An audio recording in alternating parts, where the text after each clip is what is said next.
Morning, good evening, good afternoon. I started off on the wrong scene. Yes, yes, we love it. Hello, hello, how's everyone doing today? Good morning. Hello, hello. How's everyone doing today? How is your day? The reverb? Is there a reverb? Oh shit. Wait, wait. Is there a reverb? No. Hola, hola, ¿cómo estás? Hello, hello. Is there a reverb? Please tell me there's not. Oh, okay. I was like, I didn't change anything, so I hope it's not. Feels non-existent bicep. How dare. How dare. How dare. Hello, hola. Let me know if game audio is too loud. Today we are doing some I guess, some ASMR. I don't watch ASMR, so it might just be like sleepy time for you all. I might just be reading stuff in a soft voice. I'm actually reading. Now reading Pog. You could, yes. I decided I want to try something chill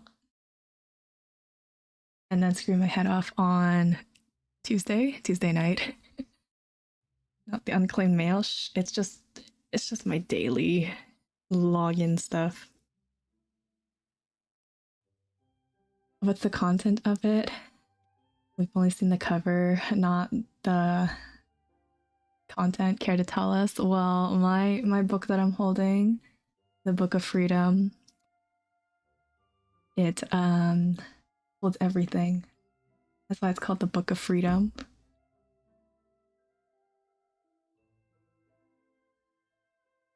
It's one of her old Wattpad books. How dare. Alright. So as you can see, I got a lot of books. You can just put me on the background while you're doing work, or you can read along with me. I will have it up on the screen. Hello, Sarah. Welcome. Are you doing co-op? No, I'm not doing co-op. Not this month. Not this stream, unfortunately. Not me thinking you should read actual books. Jeez, I'm not gonna read actual books, no. No, that's not a...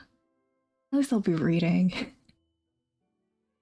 So yeah, the purpose of this stream is just for you guys to either study or do whatever you want in the background. Just put me there. You can try to fall asleep. I don't know. You can do whatever you want.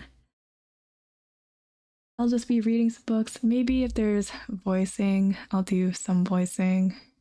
I don't know how good my voicing will be.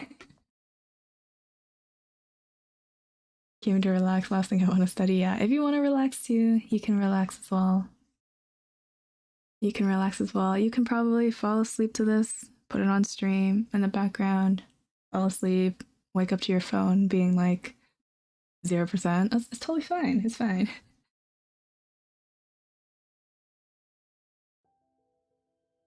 So I don't expect you guys to chat a lot. If you want to just relax, or you can comment about how scary some of these books are. I know that some of these stories are kind of dark,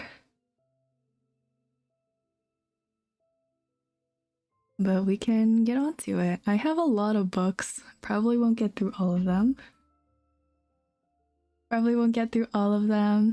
If you do fall asleep, that's perfect. That's what this stream is for. Let me know if you don't want the background music on. I'm in Dragonspine right now because I like Dragonspine music, nice and relaxing with the piano. But if you don't want the background music, I can turn it off.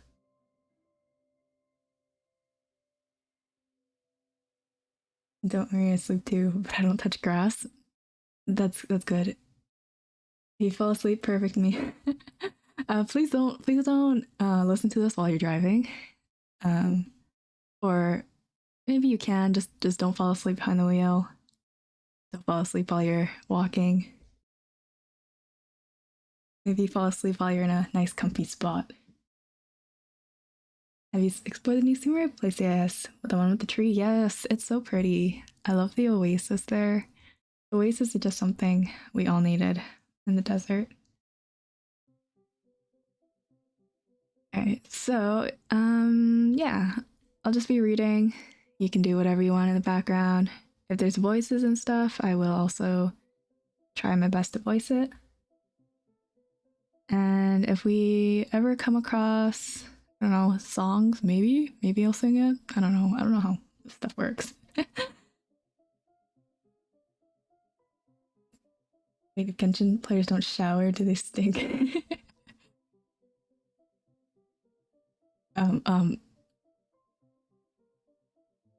That's on you guys. Maybe skip the 2 about travel guide? Okay. We can do... This one's nice. Alright. Maybe you can listen to this while you're in the shower so you guys can smell nice. I don't know. Alright. Just get comfy, grab some water, grab a snack if you need. And I'll begin. It's kind of weird. The Mondstadt Tower, Volume 1. In the time of the aristocrats, there stood a high tower in Mondstadt's plaza. It was built to honor Barbados, the animal archon in name. Yet in reality it was nothing more than a flamboyant display of wealth and power by the royals to gloat over the commoners. The one time in the year that the commoners living in these dark times could find a little solace was during Harpatsum. During one Ludi Harpatsum, a wandering singer from a distant land arrived in the city. The name of the lass was Inez, and everyone at the festival was enchanted by her stunning beauty. People of all ages and all walks of life vied to catch a glimpse of her throwing the harpsadium and to hear her sing foreign ballads. The blessings of Barbados are for everyone. You are only sinful if you are bitter at such a joyous occasion. As she sang these verses, she handed out her earnings during the festival to the poor and orphans in the city. A frail figure stood among the crowds.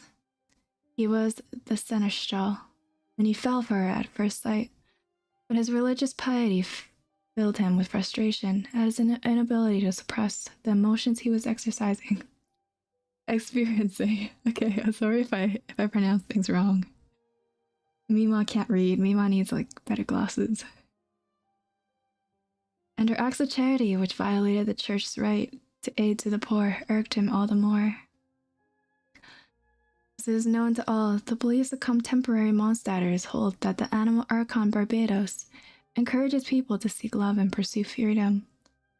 But in the Dark Ages, the animal archon slept, and the city was tormented by the tyranny of the nobles, the poverty of the commoners, and the ravage of the dragon.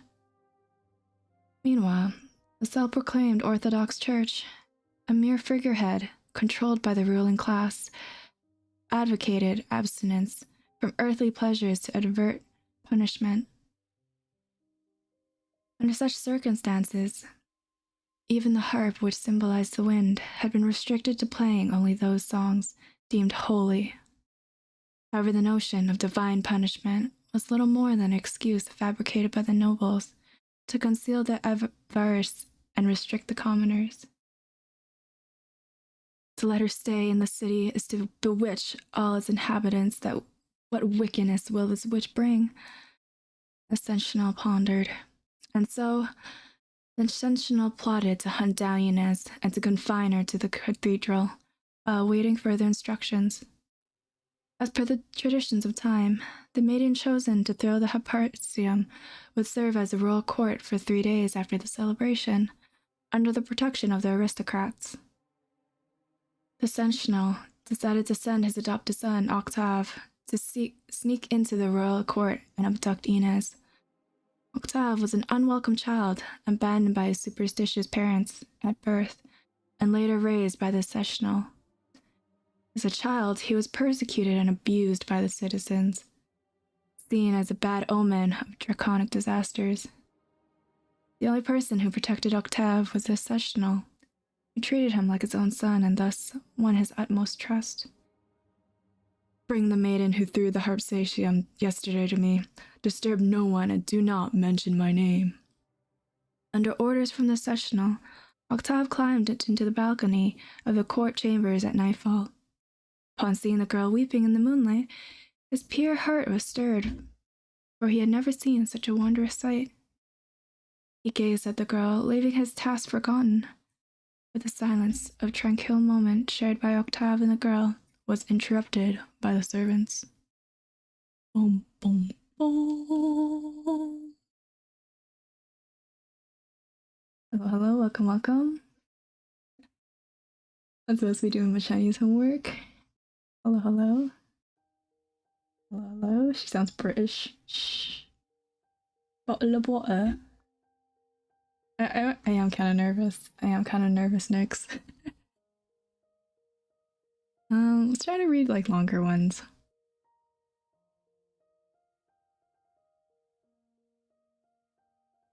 Yeah, I'm pretty nervous. I'm not very good at like reading stuff, so I'll try my best. Just breathe seal. It's just a judge. I think it's me just judging how I read English. Hello, hello. Welcome, welcome. Feels AI, she doesn't need air. Exactly. And do you like the first story so far? Please read the travel guide in that voice. Okay, maybe I will read the travel guide. Okay. No, I didn't unlock volume 3. Okay. We'll just read up to volume 2, I guess.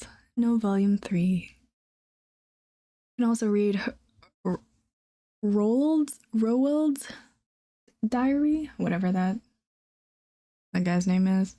This is not normal ASMR, no. Maybe I'll just be like, or something, I don't know. Rick rolled.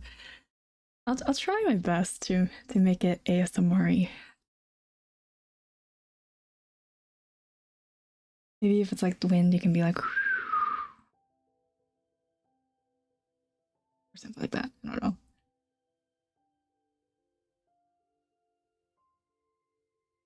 Maybe I'll have like, next time we can just have like sounds of hilly churls in the background. Your model has a cryovision and a pyrovision as well. Yes, yes. Thank you, Bones, for making the hair accessories. I mean, no mic clicking.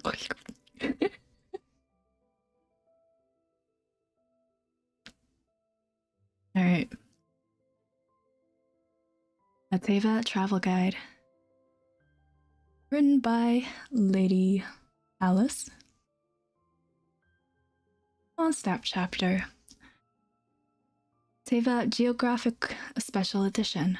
Alice's Mondstadt Diaries. Dadapa Gorge. The 3 hilly churl tribes located in this valley are all densely populated. What if we built a huge spinning ball-shaped cell in the center of the valley and threw all the hilly churls into it? That way we might be able to generate enough power to power all the mills in Mondstadt for at least 5 years. Oh. If we took it one step further, by grinding the hilly churls that are too old or too weak into food, and feeding them to the strong ones, we might just build ourselves a perpetual motion machine that can support a huge factory like Snezhnaya. It seems totally feasible to me, but when I told Miss Lisa this idea, she just looked at me and pondered in silence for a long time, then changed the subject gracefully. Who told me to read this? Hello, welcome, and now more. A star-snatched cliff. The animal archon is a bit too undisciplined for me. If I were a god, I would not have allowed my realm to look so unorganized and ragged. With enough bombs placed in proper positions, even huge cliffs like Star Snatch would crumble into dust in a second. With flatter terrain, Mondstadt would surely look much nicer. But that unctuous cavalry captain rejected my proposal instantly. He even asked me to stay away from Star Snatch Cliff. Windrise is the only area in Mondstadt that has relatively flat terrain. At the center, there is a huge oak tree. It is said that Vanessa ascended there. I searched around the tree for a long time, but did not find any launching device. I grabbed some hilly churros nearby to put my theory to the test. Sadly, the longest flying distance was from there to the hunter's hut around Springvale. How disappointing. Falcon Coast. My unsuccessful experiment caused quite a stir in Springvale, so Miss Jean from the Knights of Favonius arranged someone to keep tabs on me. All I could do all day was wander around Falcon Coast. Is it such a boring place? Those stupid eagles hovering in the sky and puffed up animal slimes all bored me to death. The worst of all was that I had nothing to do. On the other hand, the Outrider girl was sent to monitor me had quite a lot of fun with the kids. Huh.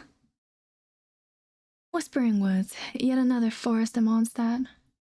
This outrider named Amber seemed to know her way around the place.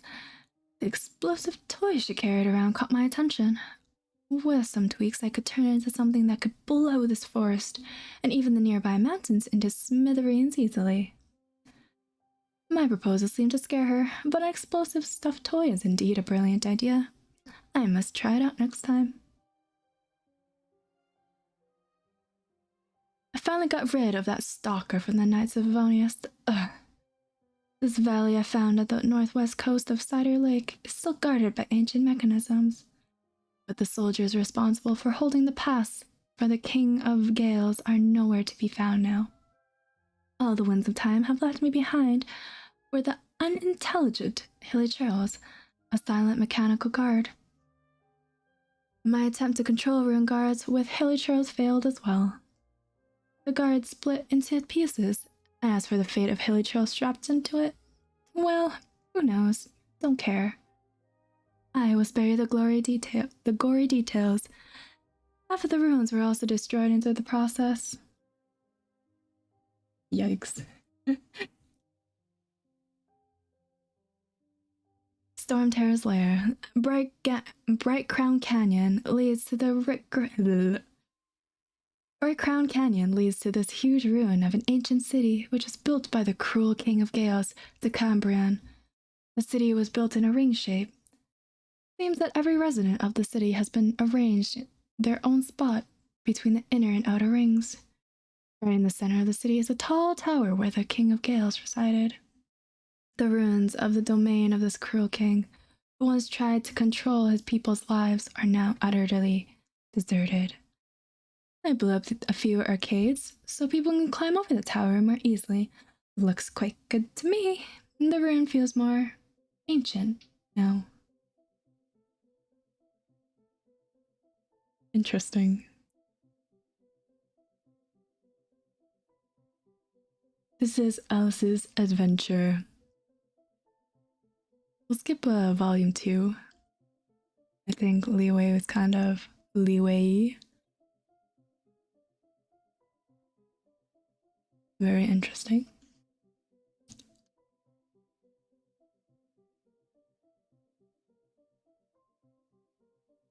How is everyone enjoying the books so far? Or the readings? I haven't read any of these books before, so it's really interesting. We just had a great idea for now. I think I thought, we should be able to write books and send them to read like fan fictions. Yo. Read y'all AI generated fan fictions. Spooky. Genshin has that one book about children being massacred. Genshin is dark. There's always like, I always forget how dark some of these things can be. A story about a grandma who became a strong adventurer. I'm working on my lore. Maybe not an adventure, but something interesting.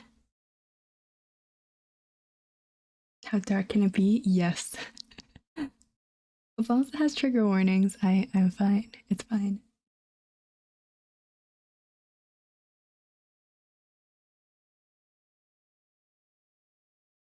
Pretty please, Kitsune. Wait, is that? That'd be funny if there was like fan fiction in this one. Sus. It's an item? Where? Do I gotta buy it? Princess Mina? We can just talk about like Mina. How about for community day you read our stories? Sure, you guys can write some fanfics for sure. You can buy it at Yay Publishing House. Okay, let me go get more books then. I kind of want to read that one. We shall read that one.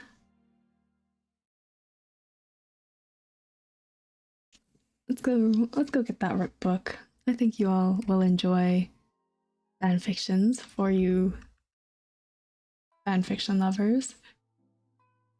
Or new people.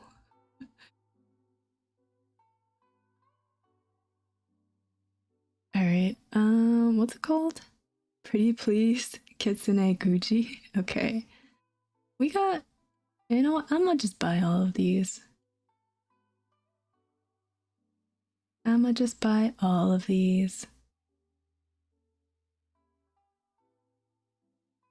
Watered down bad relatable. Okay, since you all want me to read the Yaimiko fanfic, I will read that. And then we can read Lady Hina's.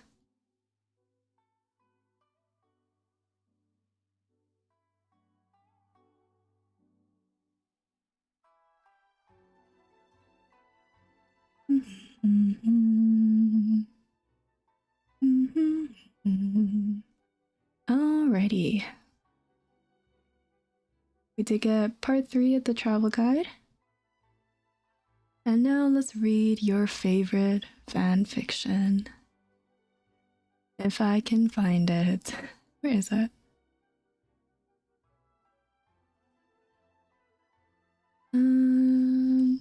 Where is it? Did I not buy it? Must be in inventory? Ah. Okay, where is it? I want to read it. Nani? Ah, okay. It's in quest items, alright. Wait, there's one about Raiden Shogun as well. Alright.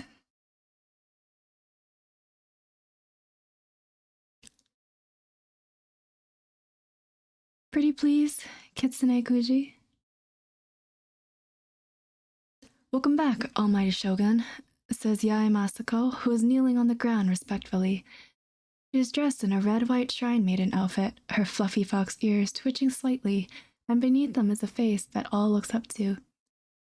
You are back. I asked you to help patrol the territory half a month ago. How is it going, then? Oops, I shouldn't ask about work when you've just arrived. Well, as usual, are you going to have dinner first or take a bath first? Or do you prefer... What? The usual. You never greeted me this way when I came back in the past. Oh, sorry. I'm getting like mixed up with the characters. Alright. Hear my response. The figure dressed in red and white gives a content smile and goes on. I wanted to cheer you up a bit seeing your tired face. Now gotta get back to cooking. I made your favorite butter crab today. Yay, my butter crab, my favorite butter crab. I, the Raiden Shogun, whose signature line is yay, and whose favorite food is butter crab, spend most of my time with, basically, there are only 2 kinds of people in my life. Nobodies, and the one with fluffy ears and a teasing voice. Yae Masako, Guji of the Grand Kaminaru Shrine, descendant of Kitsune lineage, an eternity servant and friend. She goes by too many names to remember. In the eyes of the people of Inazuma, she is almost as unapproachable and unfathomable as I. Yet that very Yae Masako is intently watching the butter crab as it is being baked. Yes, simply put, I, the Raiden Shogun, and being looked after by Kuji Ya Masako. Before I knew it, I had already got used to this way of life. Every time I just randomly swing my sword, she'll enthusiastically clap her hands and say, "Good girl." Every time I look for some snacks with the Shogun Almighty reborn as Raiden with unlimited power, she can always produce delicious milk tea and cake in no time.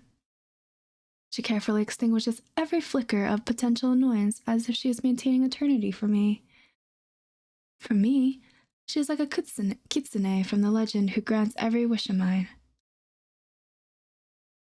Butter crab is ready. Before enjoying the food, allow me to get back to our previous question about patrolling. Masako turns around, setting the steaming hot butter crab on the table, its scent soon permeating the room.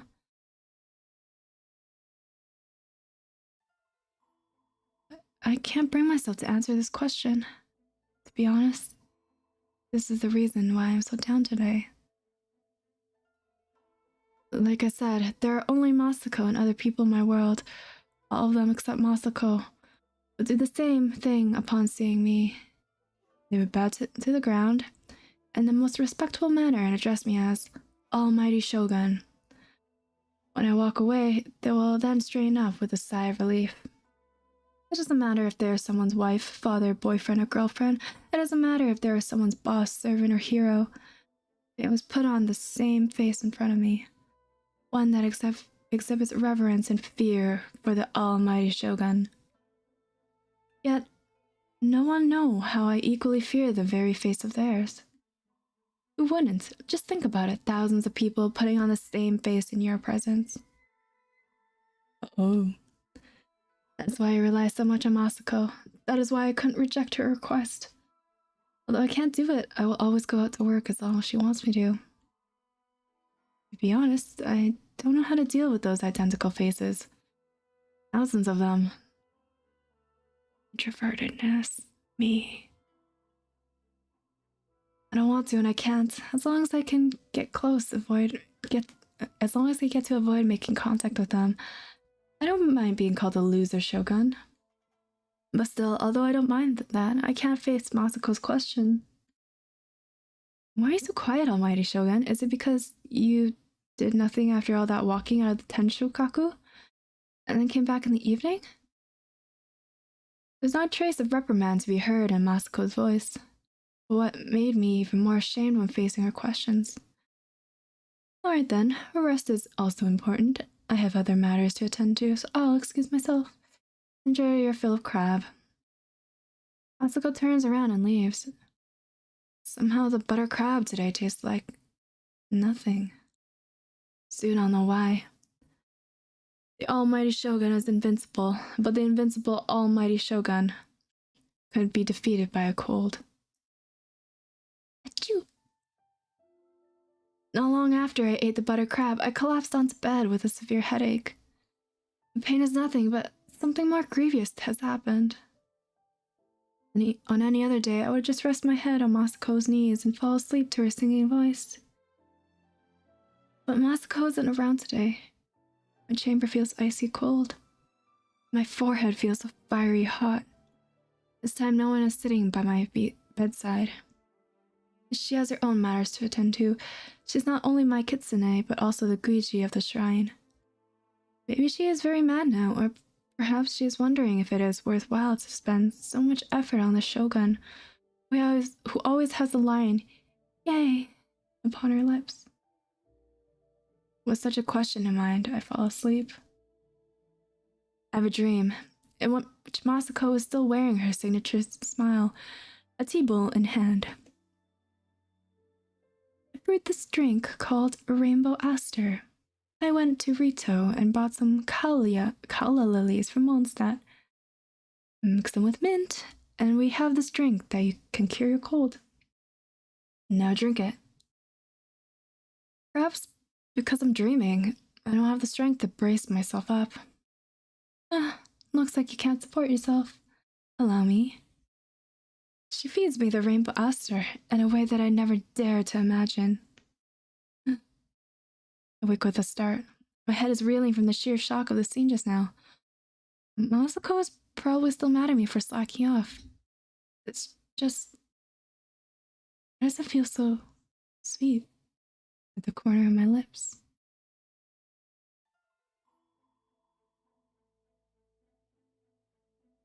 Canon. Shogun and Yaimiko canon.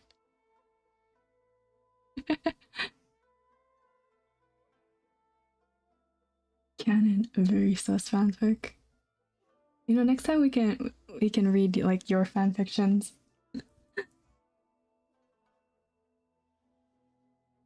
Read the JoJo one? Which was the JoJo one? Is it this one? Or this one?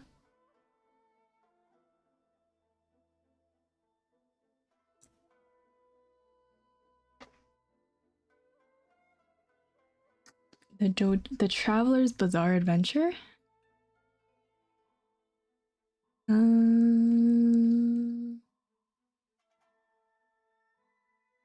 Let me see if I got it?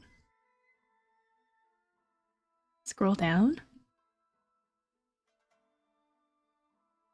Yakshas.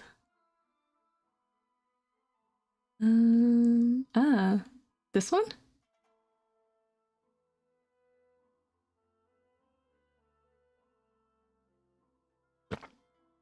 I'm assuming it's this one. Yes. You shall know. Okay. I don't think you can read it though.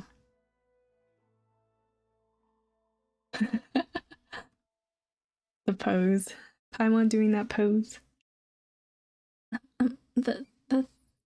This is a rather orthodox light novel, with its contents essentially being an edited version of real life in Teva. What is surprising, however, is that the author seems to be highly knowledgeable about Watatsumi Island, with many vivid, almost lifelike descriptions. Sus. No, we can't read it. I'd like to read it. We can read like other things too. I like how it doesn't put these in the archive.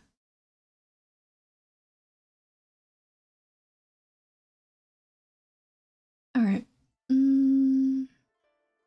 This one seems interesting. The Shepherd and the Magic Bottle. The story of a shepherd who came across a magic bottle within which an unexpected being was confined. Me? Canon?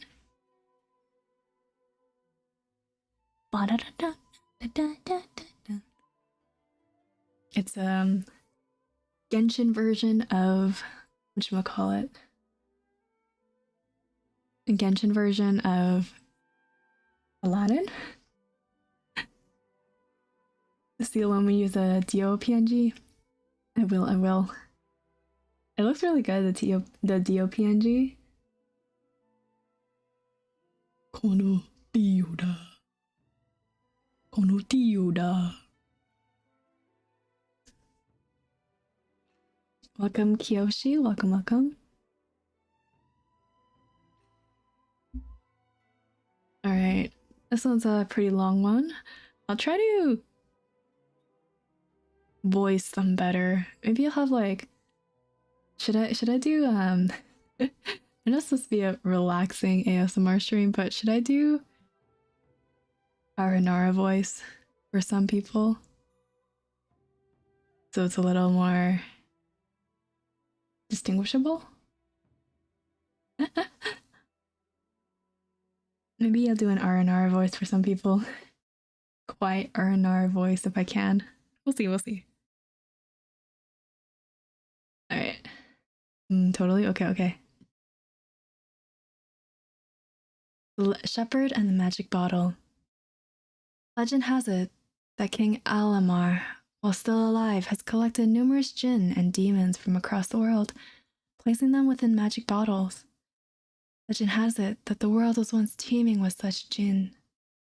Alamar, mighty yet bewildered, seized them from the silver night winds and quicksands of the desert, the mythical swirls of oceans, and the twinkling springs of the rainforest, and kept them in silver bottles. He was like an arrogant conqueror, and at the same time, a curious kid. Alamar witnessed the spirits with girdles and yokes learn from their laments about the story of the dismal moon and the driving morning star, and built the majestic Iconum, the city of amphitheaters, or city of the moon maiden, to commemorate them. It is said to have been the city of spirits, the paradise for migrants for the moons, gifted them by Alamar. In return, the spirits constructed the huge doorways to his mausoleum. This is a tale as desert singers could tell it. Countless years later, Iconum, like Saleh, the city of the valiant Tamudians, Tula, the lands of the wise Tainarians? Tainari? And Organa, the city of the 29 days, has long been buried beneath heavy sands and swirling currents, as have the countless clans that inhabited it, and the innumerable jinn imprisoned in their silver magic bottles. But now, let us leave the unnecessary fact-finding to one side and return to the subject. 15 years after Port Ormos was built, a young shepherd found a silver bottle in the Gravelsong Dunes. Whether out of childish curiosity or a reckless uncharacteristic of desert dwellers, the boy broke the seal beneath the silver bottle and opened it beneath the moonlight. The ravens of the mortal world are so exceptionally noisy. The genie rose from within the bottle in the form of a dancer, as flexible and languid as a cat and as bright and beautiful as water lily. Ravens? The youth was clueless, as he did not resemble a bird, nor was he noisy. Yes, ravens, a spirit repeated, rather impatiently. Birds that live fast and die fast, a noisy lot and no mistake. Only when they die do they wake up. What about this is there not to understand, The young man shook his head in confusion, bringing a sigh to the spirit's lips. Listen, foolish bird. The spirit shook her head, her myrrh-scented braids swaying gently in the moonlight, the golden bells dangling at their ends, ringing dreamily, but her amber eyes glinting like daggers. I will allow you to ask 3 questions under 3 conditions. First, do not defame my lord Alamar. This is my bottom line. Mic check. Oh no, are we frozen? Hello? Hello? Mic check 1, 2. Oh no. Okay. Oh, you're good. Hello? Hello? Hello? Uh-oh.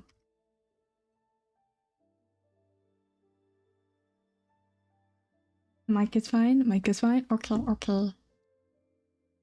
Merci beaucoup. I think it might be cutting off my R&R voice. Let me know if it's good. Okay, it's just a bone problem. Okay. Ooh, I think it's like my settings on my mic. Maybe I'll back off a bit when I do R&R voice. Okay.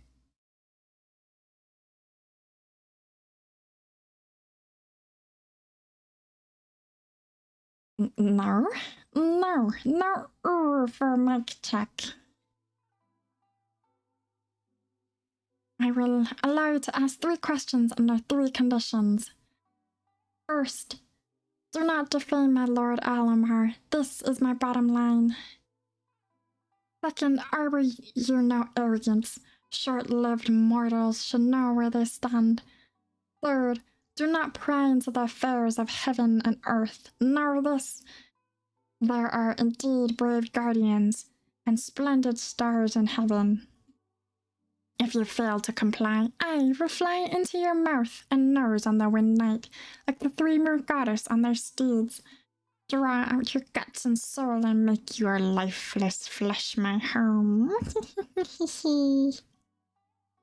The youngster hastened to cover his mouth and nose, nodding profusely to show that he understood the conditions.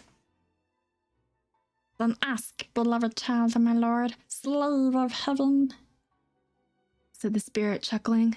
The bright moonlight fell on her braids and flowed into her neatly transparent skin, grading it a crystalline sheen. Who are you? The young man asked.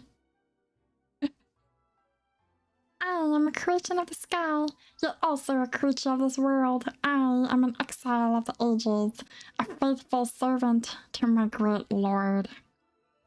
I am an eternal elemental spirit who will not bow to flesh and blood. An internal prisoner content with the illusion of comfort. Goodbye, Carol. Good luck on your science exam. The spirit held her head high with pride, letting moonlight flow through her translucent body, her golden bells ringing in the desert wind. As a descendant of Lufar, I can be big or small. I can rise or hide. My kindred may be found in the waves and the night wind, or in the pale light of the dead moon. In short, I am a spirit, and I am proud of who I am. Then why are you in this bottle? The young man shook the silver bottle in his hand and asked incomprehensibly. My lord Alamar aspired to conquer the world. All mountains and seas would be his command. To this end he made us magic bottles of silver and stamped his mark on us. So we became his servants, engaging in noble deeds of creation and exploration. In other words, we are not servants in shame, but servants with pride. Afterwards, the spirit said quietly, her amber eyes darkening. My lord brought disaster upon himself, leaving us sentenced to a generation of oblivion. We were trapped in sealed silver bottles, drowning in dreams until the moment of our death. Well, your third question then. The spirit waved her hand briskly, causing a clear jingle of ancient silver coins adorning her wrist. So have a care for your query, or your mouth and nose will suffer. So the young man hesitated for a moment and asked the last question. What's it like to live in a bottle? Seemingly having never heard of such a question before, the spirit was slightly surprised before she answered slowly. In the first era, I lived in a carefree palace, singing with nightingales and talked with roses. It was a beautiful time. A time when poets and lovers were born because of me. In those days, it would seem that the entire city of the Moon Maidens was in the bottle, and even the taste of spring water was intoxicating. At that time, I told myself that if anyone would ever break the seal, let me out into the outside world, I would curse and kill them. Bum bum bum. In the era that came after, sandstorms and demons reign and riot. Nightingales sang till their heads grew raspy and their blood dried up. Roses withered and turned into tangles of thorns. Poets died of maltreatment. Lovers were displaced. Prosperity vanished. It was a dreadful time when everything came to a standstill in the eternal collapse. Yet likewise, the city of the Moon Maidens seemed to be in the bottle. So I told myself that if anyone would ever break the seal and let me out of the outside world, I would fight against the injustice. Then, in the third era, everything was reduced to dust. The grand play of the city of the Moon Maidens came to an end, and what remained were the ruined theater and the wrecked masks of guards. In that era, I ran out of tears to shed on the chiming golden bells, and the fluttering veil became to me a haunted curse. And so I told myself, amidst that desolation, that if anyone ever broke the seal and let me out of the outside world, I would turn into an evil seeking revenge. I would destroy the world, or else destroy myself. So, gust of cold wind in the desert sent a shiver over the young man, causing him to tighten his loose rope. Yes, I would have made you the first target of my revenge, tore your bones and flesh to make a cruel song of your sorrow. Spirit smiled teasingly, like a nightingale announcing a death on a summer night. Yet the dead moon cast over a glare over the quicksand dunes, and over me, and I suddenly realized how lovely the world is. And so, this poor genie, like a chick struggling to break through its egg, has hopelessly fallen in love with this barren and ravished world and a circle of life and death. The proud genie, once nourished by the delicacies of roses, has fallen for the land infested by toads and vipers. It all made me wonder what it will be like when the raven becomes the groom. So, the youngster cowered again. So tell me a story, little raven. Let me see the world. The spirit grinned slyly at the sight of the young youth's puzzled look, her golden bells tinkling at the ends of her braids. And so the spirit of the Moon Maiden City once again embarked on her journey around the world.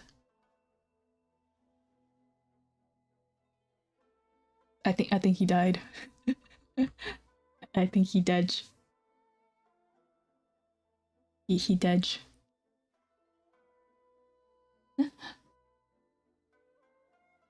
Matt, rest in pieces, yeah.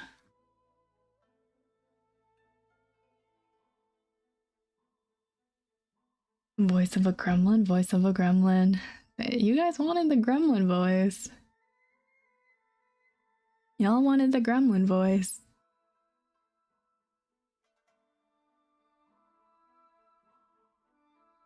Okay, let's switch over to...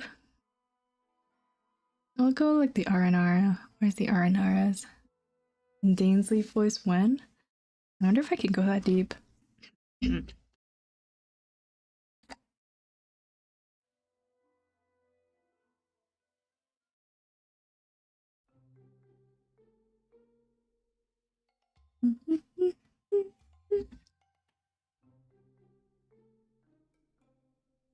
Albedo's looking a little sauce.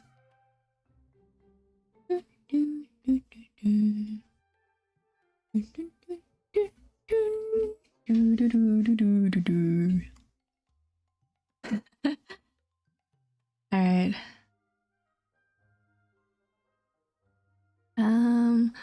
Okay, Roland is gonna be long. I don't know if I wanna read this one. Do you guys have a favorite or one I should read in this?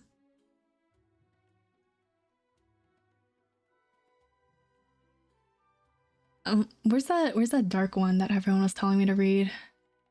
The kid about the Snezhnaya? Was this Snezhnaya? Rex Incognito? See if I have it. I literally just saw it. Okay. Rex Incognito. Okay.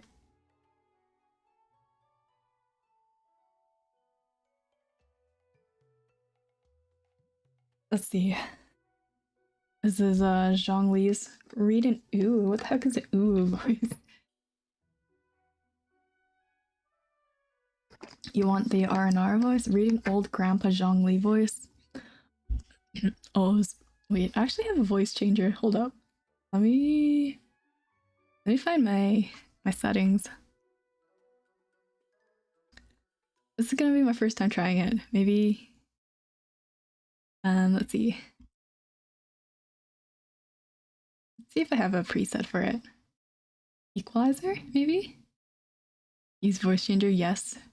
Okay, let's see.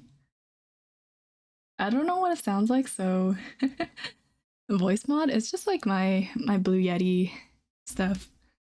Okay.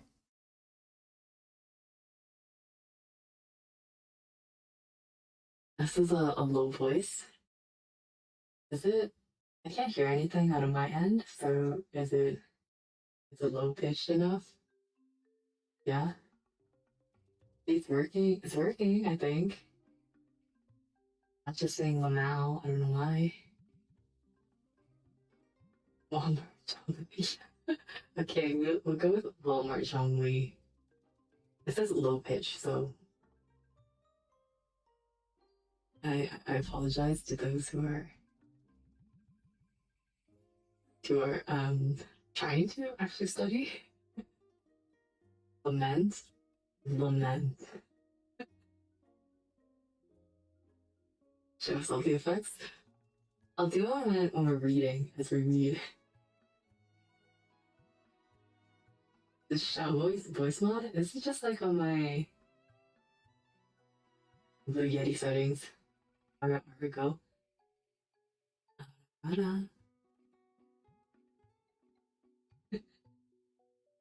There's even Helium Chipmunk. The Helium Chipmunk. Does it actually sound different? Do you have an auto-tune one? Let me see. I got an alien one. Hey, I have demon, guys. What's demon sound like?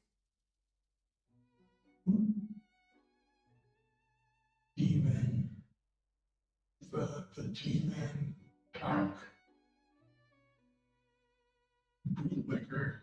Does it sound good? I can't sound like that. I wish I could hear it. No.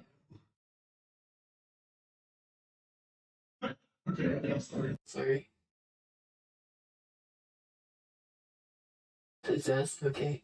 But we'll just go back to low pitch for Zhongli. Okay, maybe we got a title. It's a title.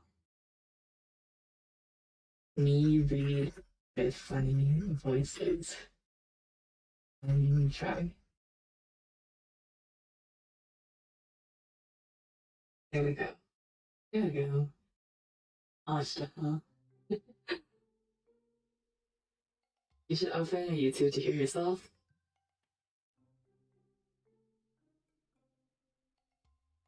Okay.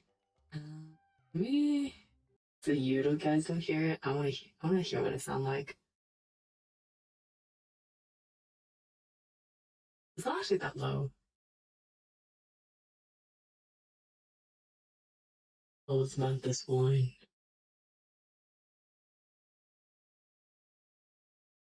It's not as low as I thought. I thought it'd be like, oh, it's not this one. Nope. Okay. Let's just. Maybe we'll just like turn it off. You can kind of hear. Okay, we'll just keep the effects off for now. Please. Okay. Yeah, Nyx is trying to study for their exams. At least I know what these effects do. All right. Rex Incognito, Volume 1. Mima possessed by Deluxe Spirit. It's not that deep, guys. I thought it was gonna be like Zhongli deep. I think the problem is your PNG doesn't match with the voice. Cute girl with deep voice. Opinion on shirtless Tartaglia? Why? Zayas, welcome. Alright.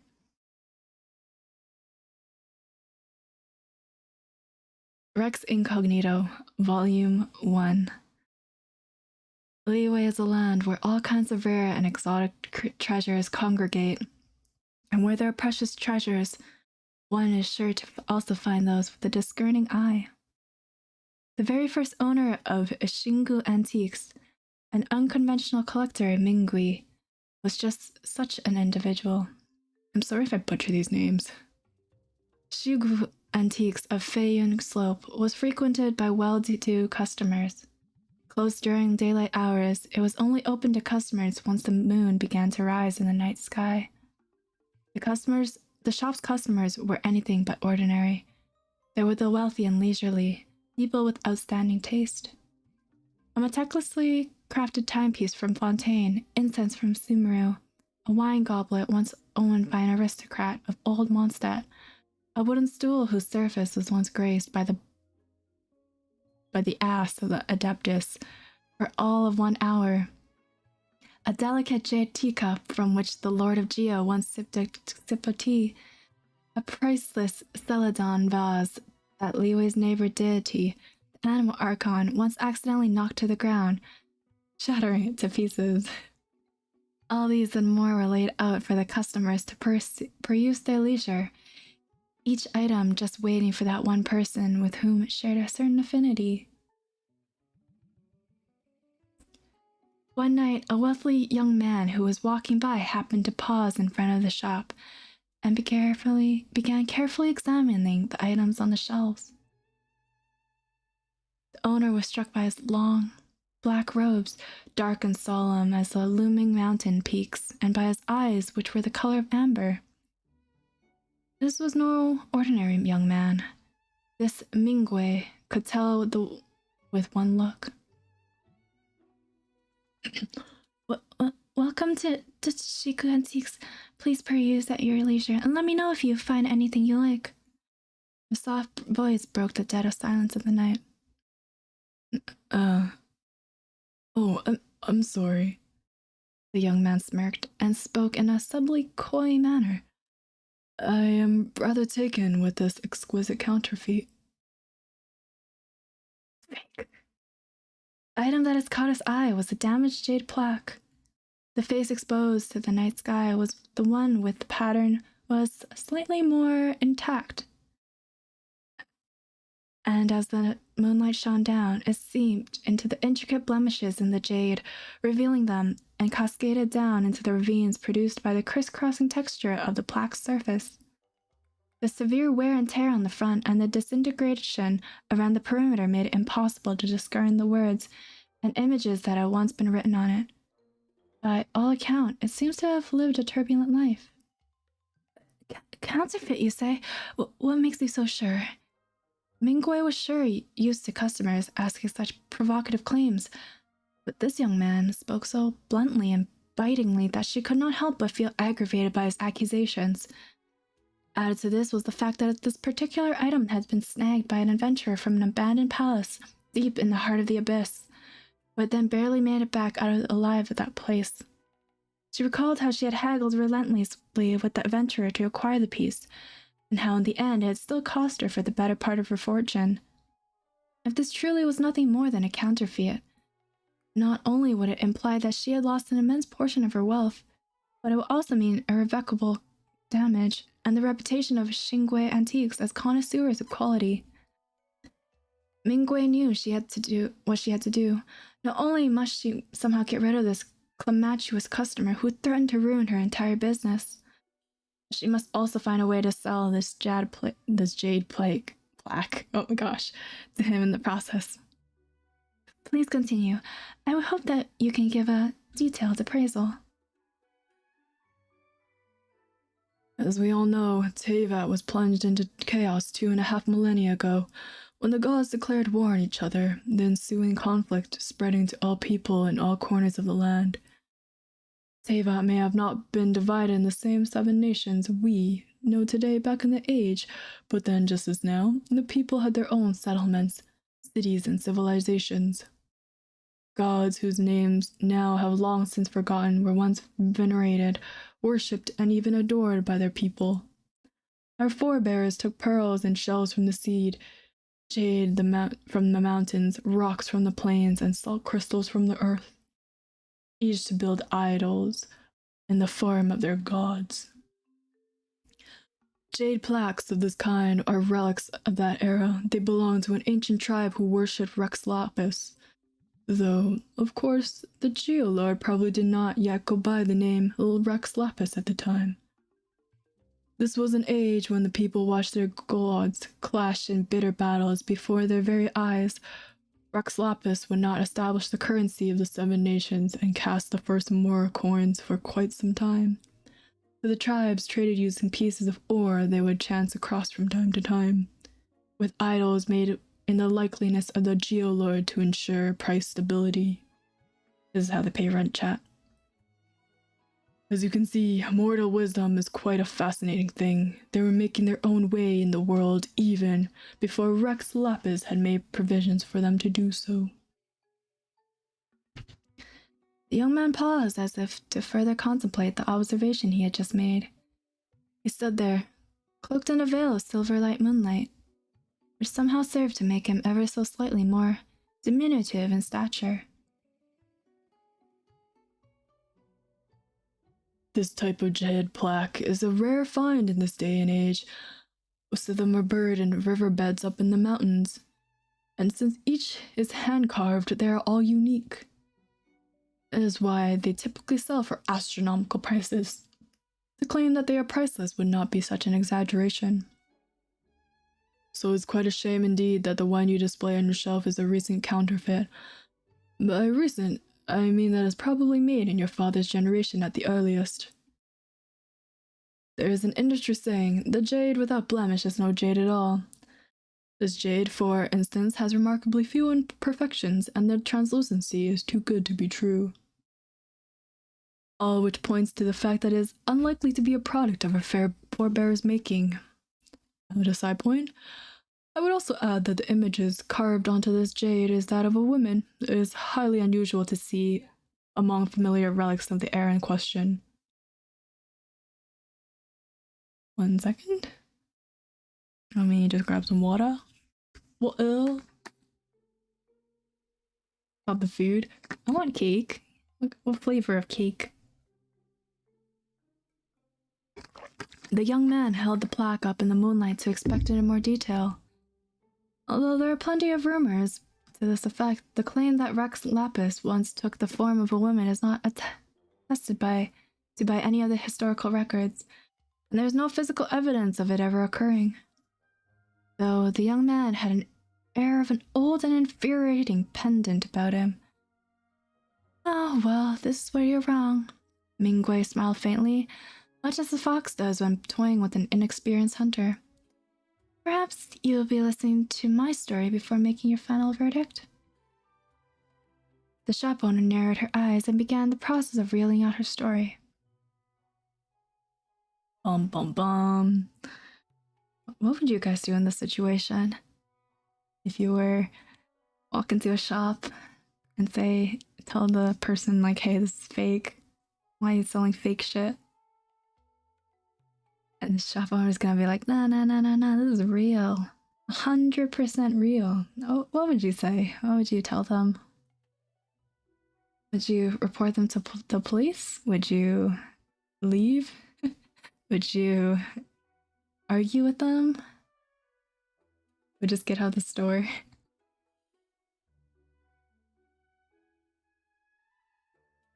Would you make a scene? What about this? You are a cashier and someone gives you fake money. You know it's fake and you try to argue with them like, this is fake, give me real money. What would you do if they say no? What would you do if they told you I don't have real money? Let's kick them out. Kick them out. Can I Ash, sleep well. Buy it with fake money? Make them work for you? Pull out the gun. Yeah, yo. But what? Okay, guns are illegal where I am. Good night, Ash. Sleep well. Rest well. No money, no food. Exactly. Well, luckily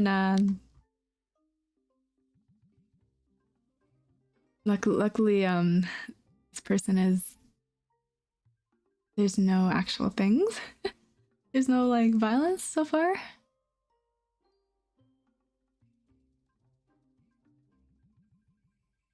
Like how you guys aren't falling asleep, but I'm low-key falling asleep. falling asleep to my own reading. Or maybe it's because I'm just tired. Mima is falling asleep. Yes. Alright. How are you falling asleep while talking? Well, it's like, I don't know, lack of air?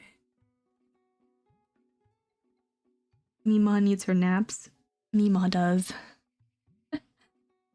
It's only been like an hour.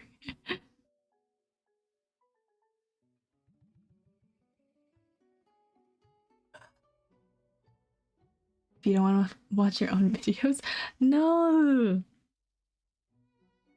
I think for the 1-year anniversary, we're gonna rewatch all of the anime videos so far that will be out.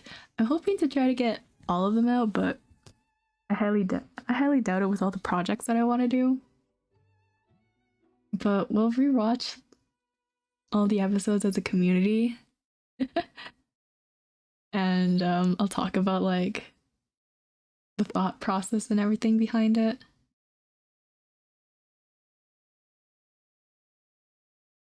Yeah, I think that'll be interesting. You guys can listen to day and night of the type of mics I had and the editing ideas that I had while streaming it. Yeah. Yes.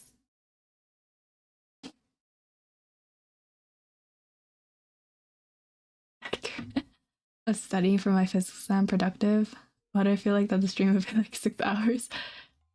We're not gonna like talk about like everything. So is the fanfic stream real? We can do that, yeah. We'll do it next maybe not next week. So you guys can have time for writing. Maybe in like May-ish.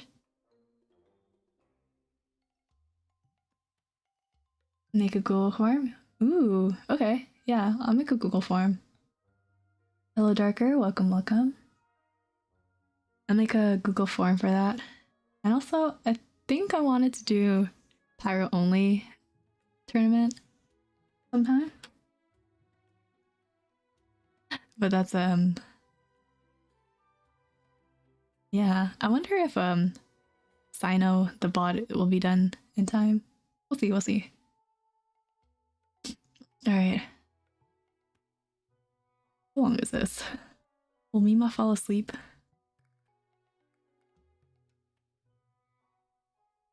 Alright.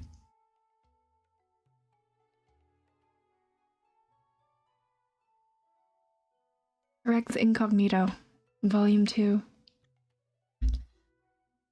Back in the age when the gods still walked upon the earth, the deity whom we now worship as Rex Lapis was but one among many. In those days, the rumor among the common folk was that the Lord of Geo was a cold and unfeeling god. His conduct was just in all things, and his judgment were rational and dispassionate, but he lacked normal human sentiment. Like the rocks, he was without warmth or softness. Blockhead. Despite this, people revered and placed their faith in him all the same. This was because his laws served to guarantee that trade was fair and that life was safe and orderly. The Geo Archon grew in strength and stature because of the people's beliefs in him. But even gods are powerful to control the beliefs and doubts of their mortal followers, and even a god who is the guardian of justice has no means of instilling the words of his rules and regulations into the heart of every individual. In Mingyun village, there was an incorrigibly irreverent jade craftsman who loved to jest. Whatever job he took on, he would complete it in the most unorthodox means imaginable, and would always finish the job on the very last day before he was due. If a customer ordered a statue of a hunter dominating a ferocious beast, they would receive a miniature statue of a distressed boar running for its life. And when the customer demanded an explanation, he would tell them, when a formidable hunter closes in on a fierce beast, he may not show his face, but his imposing presence is enough to frighten the beast at its core. If a customer serving a carving like this, likeliness of a powerful and mighty ruler, would probably receive a statue of a majestic throne. and when no one asked about it, he would reply, "No ruler takes the throne for more than 100 years. The throne has more longevity than he."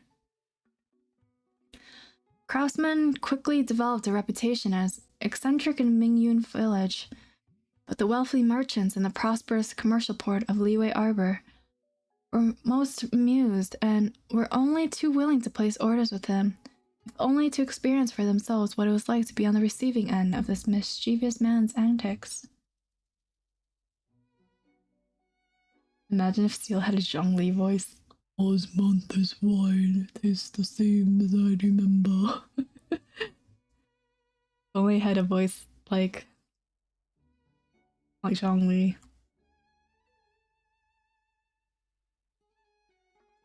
One night, a woman came to his workshop. She was dressed in a long, slender black gown, and her eyes shone a brilliant amber in the light of the crescent moon hanging in Liyue's sky that night. The craftsman had never met her before, but she quickly found him deep in conversation with her. Strangely, she seemed acquainted with every vein and ore and deposit in the jade of the village. She asked about the wonders of the world like they were her sisters, and spoke of jade and precious materials with fondness one would normally reserve for their beloved daughter. The only topics she brushed over were culture, customs, and social interactions. Perhaps she was not wise to the ways of the world, and perhaps she did not wish to discuss them. Regardless, there was certainly something out of the ordinary about this woman. At least the craftsmanship thought. "I would like for you to make a jade plaque bearing the likeness of Lord Geo on the surface." The woman finally stated her request once their broad-reaching and lengthy conversation had reached its end, and she was all but ready to leave. "But I have one condition. You may not conjure up our Lord's likeness from your imagination. You must carve the true likeness of our Lord relying on what you have seen with your own two eyes. Otherwise," she said, "I'm not paying a single mora." And so a deal was struck between the two, with an agreed turnaround of 3 days. On the first day, the craftsman dined and drank with his good friends. He did not take a single new job that day. On the second day, the craftsman climbed a mountain to view the jade there, not seeing a single customer or acquaintance on the third day. Only on the third day did the craftsman close the doors of his workshop and began carving away at the uncut jade, working from dawn till dusk until it was finally complete. When the crescent moon once again began to rise in the Liyue night sky, the amber-eyed woman returned and approached his doorstep. The craftsman proudly handed over the fruits of his labor, a plaque bearing the likeness of their god, in female form. The woman was puzzled. She frowned and demanded an explanation, and this was the explanation that he gave. "On the first day, I sought counsel from every wise and learned person I know, and learned the principles of our Lord and how they work, but this was just a skeleton. On the second day, I visited the mountains and spent a whole day observing the mountain rocks, listening to the ebb and flows of the element, and pondering that all our Lord had created, but this was just the flesh. On the third day, I covered my eyes and began to carve from the heart, starting when it was like the time to start, stopping when it felt like the time to stop. At last, this was the spirit." The craftsman smiled awkwardly, and then added, "But even I'm not sure why it came out like this." The woman tilted the item back and forth in her hand, as if contemplating something. "Interesting," she finally responded. "Incidentally, this reminds me of another story." She looked up at him with her amber-colored eyes and began the process of reeling out her story. Down bad, horrendous lady.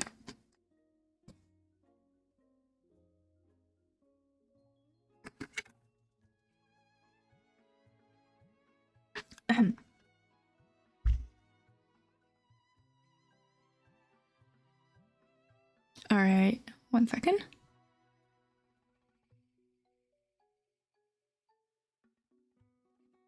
What if you saw like a supernatural being, what would you guys do if you saw? First of all, do you believe in supernatural? Do you believe in spirits or any of that stuff? Ghosts? Perhaps a Grim Reaper? Zombies, maybe? I am, but I'm not scared. These bozos can't 1v1 me. I guess we got like a gun or something, or like a bat. We got our bunk bat. Where's our bunk bat? Got a bunk bat too. Nah, not my thing. What about ghosts? Grim Rivers, epic duel. I'll get ready my swords. I'm skilled with the pole. Ayo. You can do the twirly thingy with the poles. I believe in spirits, but not the supernatural ones. The ones inside human body. Oh, like the souls. Interesting, interesting. That's interesting to think about. So I guess like some of you guys will be like, nah, I don't believe in ghosts. If I see one, that's gonna be weird. I don't think they're real. Others will be like, cool spirit. The only ghost I know is one of my female friends and Nyx. Nyx is a ghost? Ayo? Alright. Rex Incognito. Volume 3.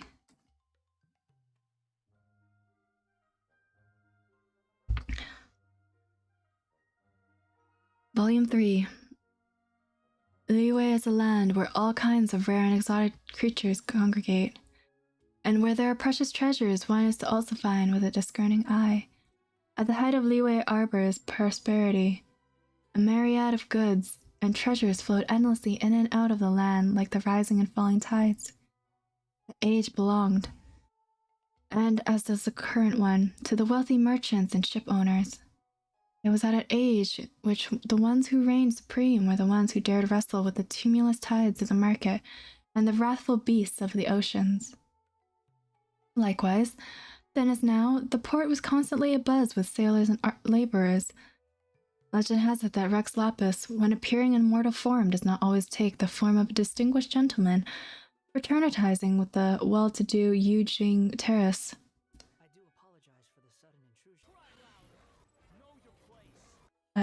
I forgot that was Kokum, thank you for the sub. I forgot that was still there.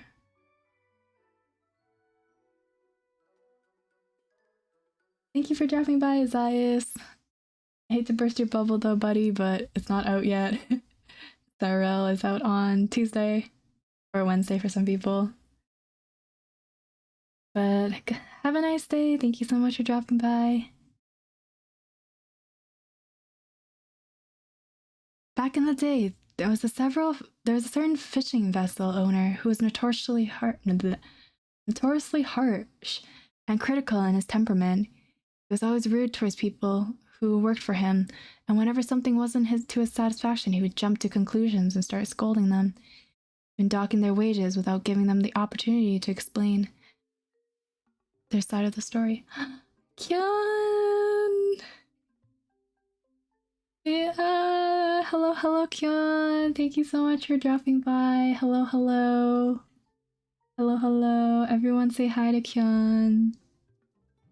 Kyun is a friendo.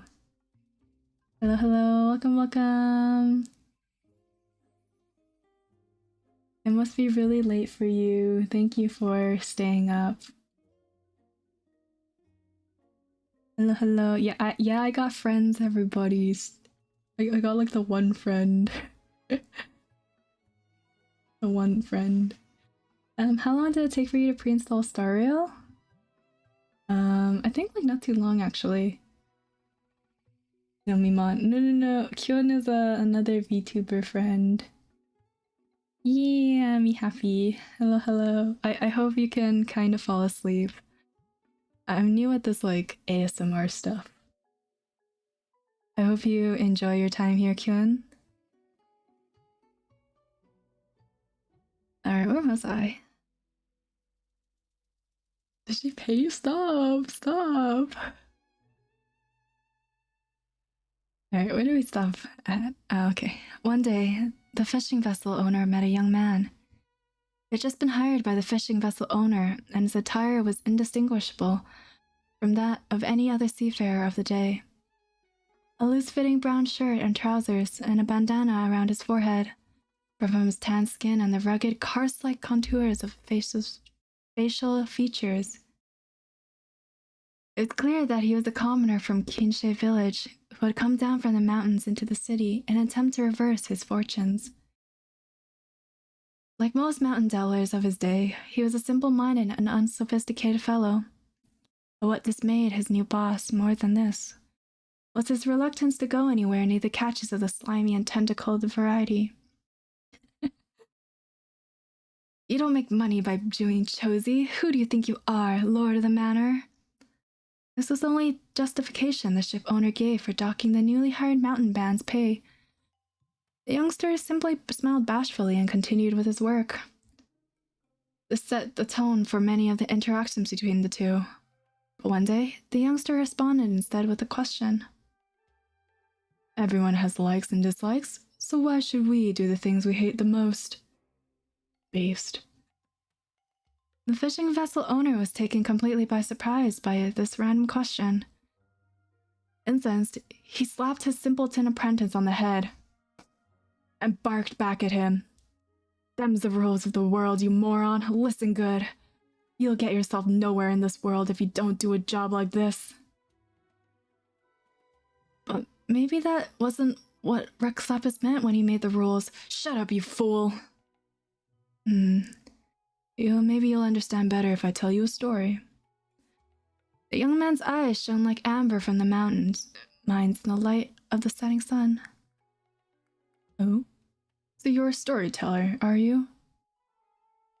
At the thought of the simpleton from a sleepy mountain village telling him the story, the fishing vessel owner found himself suddenly curious. Go on then, but I expect you to work and talk at the same time. Mischievous smiles flickered across the youngster's face, and a twinkle flashed in his eye. Well then, let me tell you a story about a certain jade plaque. And so the young man proceeded to tell his story. His boss listened so intensely that he never noticed the anonymous pair of hands that were sneaking into his pockets. Hands which subsequently pilfered the money that he made from all the wages he had docked before, and which then distributed the money back out to the laborers. Tentacles. Tentacles. It's the tentacles. Chat. Hello, Tucky. Welcome, welcome. Run before it's too late. Can't stop it, guys. Stop.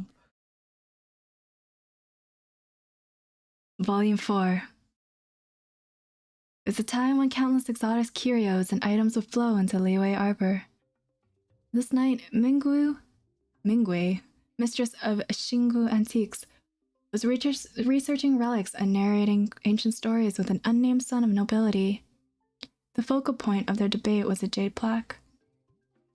As many knew, creating a counterfeit jade was not a matter that cost much capital in Liyue. Creating a beautiful fake must be a shade more expensive. But it was a cost that most merchant houses would absorb. The real trick lay in weaving an intricate but spurious tale. Like a jadesmith wandering deep in the mountains, or the youth of a fisherfolk whose habits are strange, those considered deviant often, in fact, strike closer to the heart of things. Rex Lapis laid down rules and contracts, but never forced the ordinary folks by his authority to live by them as a perfect template, for he knew that the laws and stipulations were a means, not the end. A timeless balance lay, in truth, in a person's awareness and their ability to make choices for themselves. The harsh boss of the fishing vessel did not understand this principle, and so earned the fear and mockery of his hired help. As humans are, so too are antiques, and so are the artistry, quality, rarity, and perfection are limiting factors, yes. But the true worth of a relic lies in its backstory. The picky young noble seemed not too wholly perceive this idea, and so had no qualms about calling the jade plaque a fake, denigrating its value. But if all of Shiku's antique treasures were to be scrutinized with such a piercing and empirical eye, their worth would have been ground into dust. Like the tears of a maiden for her captain, which became the internal pearls, or a mortal king who himself carved a portrait of a diseased queen before sealing his own soul into it. These stories, these legends that should have faded with time were preserved and thus teemed with life under the outer husk of those relics. Fine story. I'll take this fake then. The noble son nodded, his golden eyes smiling. After all that, you still think this is a fake? Mingui sighed lightly. Of course. The young noble could not help but smile, and indeed never seemed happier since entering a shop. After all, the story you told about jade plaques being ancient currency is nonsense. Nonsense that I made up. Jeez. Jeez. Now we know Zhongli doesn't like seafood because he himself has tentacles, chat. It's canon. We found it.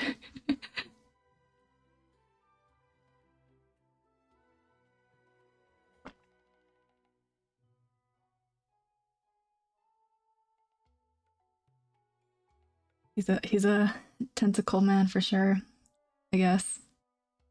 Unless we read it wrong. Y'all don't stop. Do I need to bonk you with the bonk stick? Alright.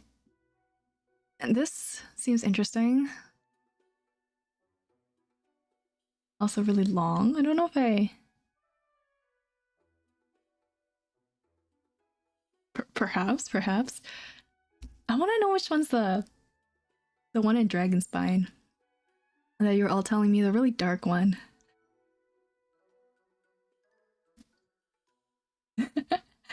Seal stream wholesome chat. Virtual novels expanding their limits. Visual. You know what? I was thinking of playing another visual novel. Kind of like Doki Doki, but a little bit different.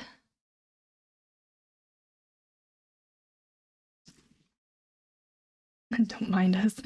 Okay.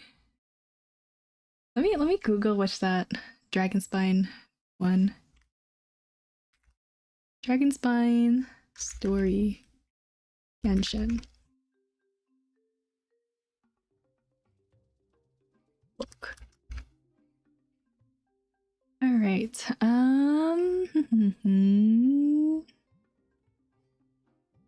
Collection of dragon snakes. No, not this. The Boar Princess. Okay, that's what it was called.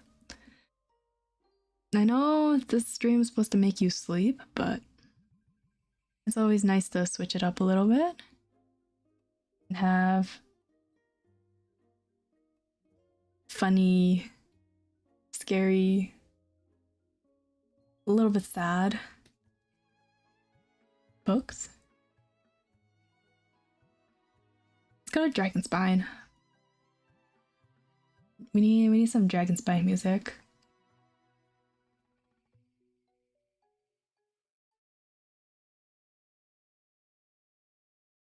Dragonspine is always nice. We got Albedo.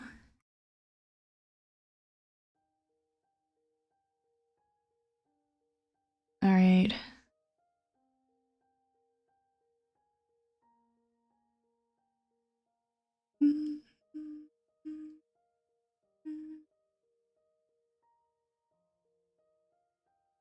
All right. This is I think I saw someone read this before. It's a little sad, a little, maybe a bit graphic, but I hope you enjoy it nonetheless. Maybe you'll fall asleep and dream of fighting the Boar King. get lots of piggy meat. Alright. The Boar Princess, Volume 1. In the midst of ages past, every living being in this world has its own kingdom. Mondstadt was a forest in that age, a playground of the boars. In the forest was the Boar Kingdom, where everybody lived happily under the reign of the Boar King. The king had a lovely young daughter who had the prettiest snout, the whitest tusks, and the smoothest fur in the whole kingdom. The Boar Princess, beautiful and kind, gave the juiciest and sweetest fruits to her subjects every day. From sweet and sour berries to crisp apples to delicious tree mushrooms, the Boar Princess always shared her delicacies first with her friends. Every boar in the kingdom adored their king and princess, and every day they praised them so. Wink, wink. Bless our king. As long as he reigns over us, we will never starve. Wink, wink. Bless the gentle animal Archon for giving our king such a kind and polite princess. There's some words written in the margin in tiny handwriting. Dada, if I don't eat candy every night, and I pray every day, will I turn into a wild piggy? I want to be a wild piggy because they're so tasty. Volume 2. North of the Boar Forest was the frozen tundra. The playful Barbados had not reached those lands, so they remained covered by ice and snow. Every creature who ventured there risked freezing their paws and hooves off. It's cold, it's too cold, it's freezing, my claws are going to shatter. Even the bravest, strong Boar King could not withstand the frigid tundra. Wink, wink, oink, my frozen snout is turning purple. There lived a single, lone wolf pup in that place. The child's handwriting at the bottom of the page reads, Dada, why does the little doggy have paws that don't freeze off in the cold? Volume 3. The pup was a carefree child who had bright blue eyes and slick gray fur. When he got angry, he looked exactly like the wolf head relief atop the Mondstadt Cathedral. But one day, when he was hunting in the forest, he ran into the evil squirrel sorcerer, Ubaka. Of all the beings in the ancient world, none were more evil than Ubaka, not even demons and dragons. Ubaka deny. Ubaka despised everything nice and swore to transform beauty into ugliness and turn light into dark. At the sight of the joyful wolf, anger boiled inside of him. He cursed. Squeak, squeak, angry am I shall spike his heart with the coldest ice, and he will never again know the meaning of hope. With that said, Ubaka began to curse the pup with his magic. But the rash pup gobbled him up just like that, without the slightest warning. Ubaka was so furious that he cursed the pup using the most foul and insulting words ever uttered by a squirrel. The pup felt the noise coming from his mouth, and only then did he realize his mistake. I'm so sorry, Mr. Squirrel. I thought you were edible. The pup wished to apologize to the squirrel, but he felt his throat tighten and then loosen. The squirrel slid down to his stomach with a gulp. A sheet of paper bearing fine handwriting is taped to this page. Lily, this is why you should not eat cautiously when you're outside.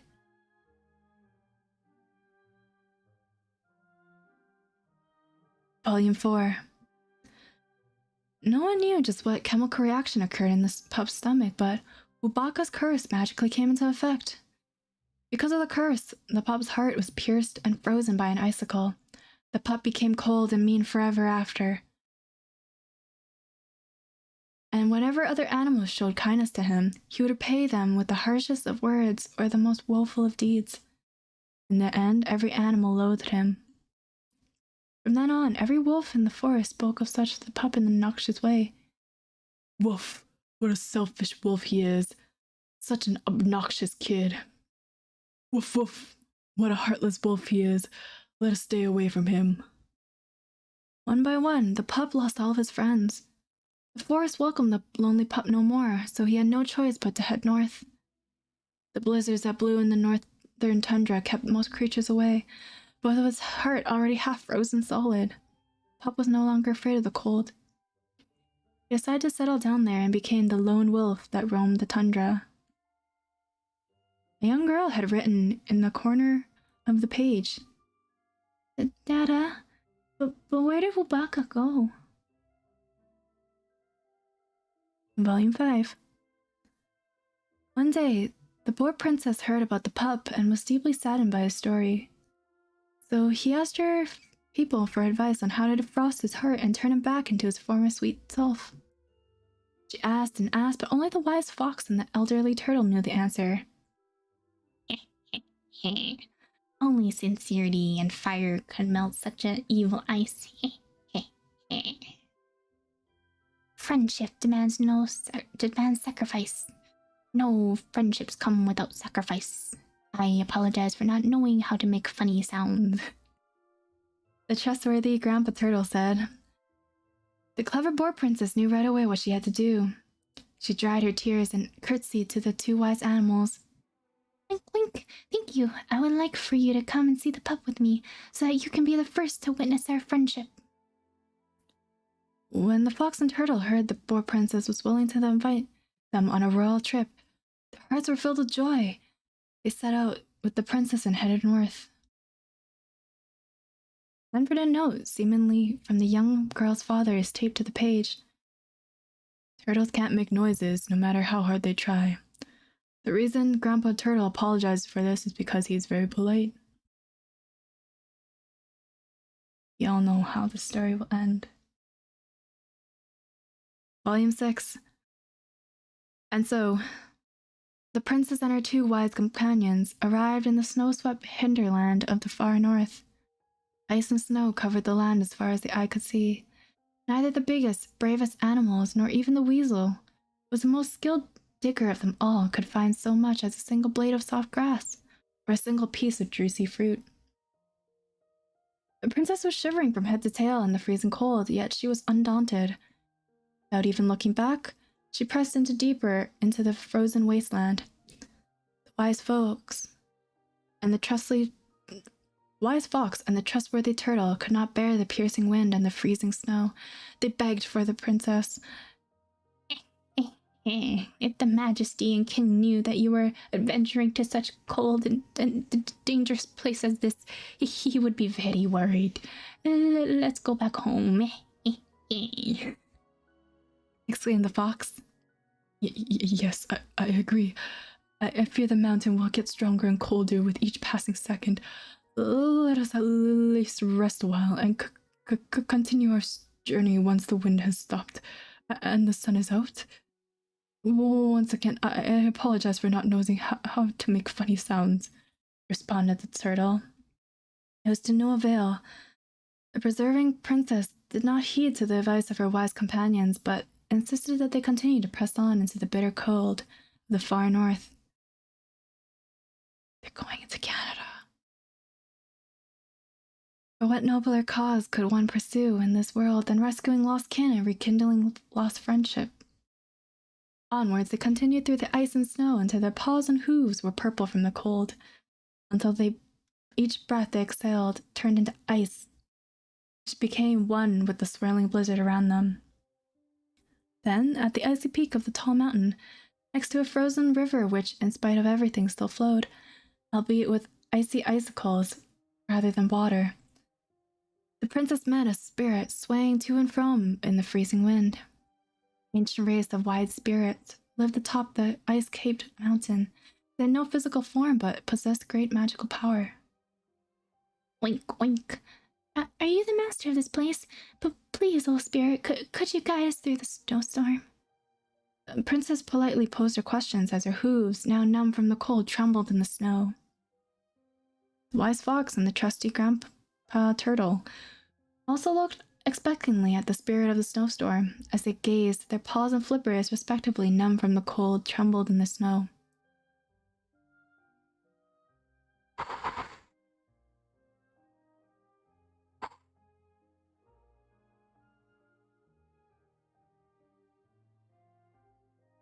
The spirit of the snowstorm spoke softly.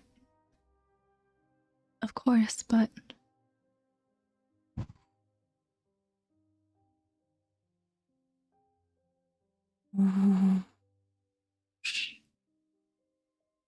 In return, I will sap your energy. The further forward you go into the storm, the more tired and hungry you'll become. Though I assure you, it will not be life-threatening. I hope.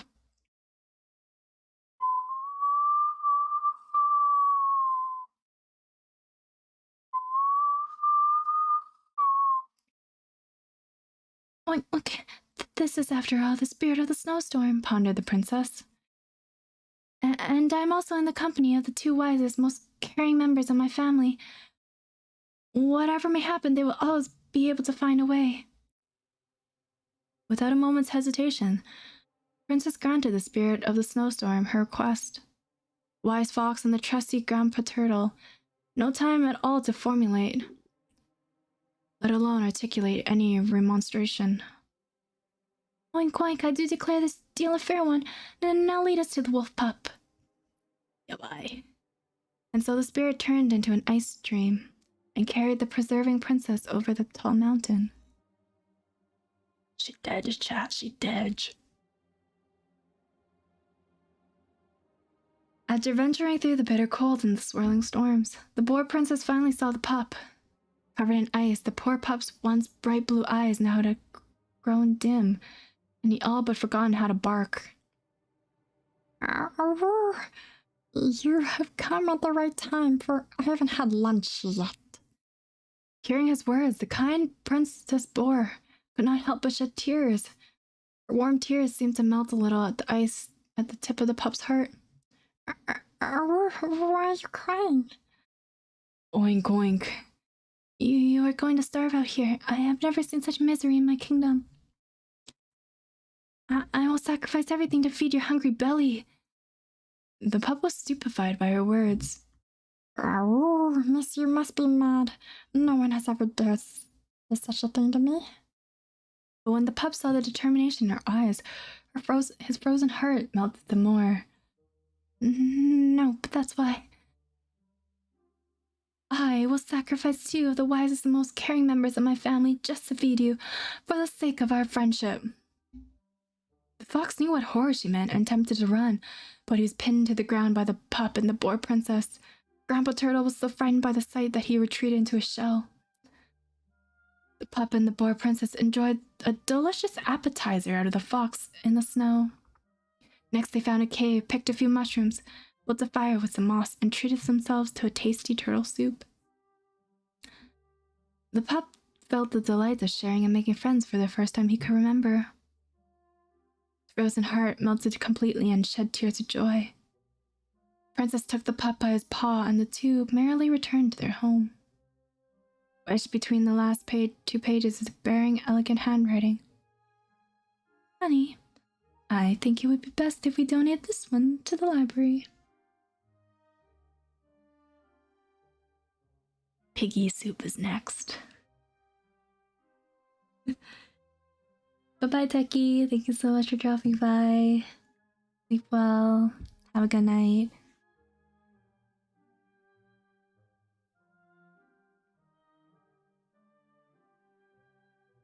In a life or death situation, would you also turn on your friends?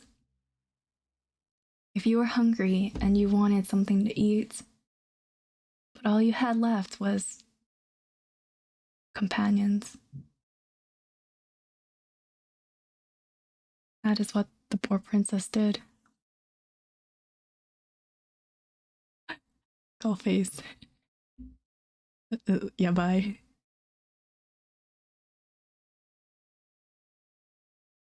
Alright. We can do some... Would never meet my friends despite their evil.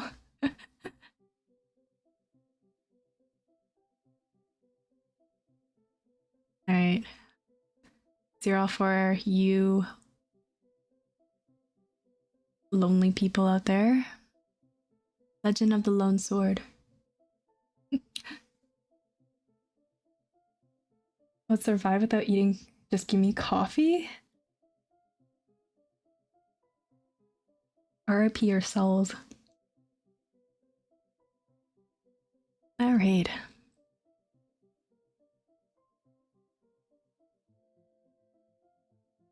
You're talking about me, guys. I am the lone sword. Volume 1. A single sword's light pierced the night air, unchallenged by any star or moon. The autumn wind in the mountains wept aloud, following the whirling dance of the lonesome blade.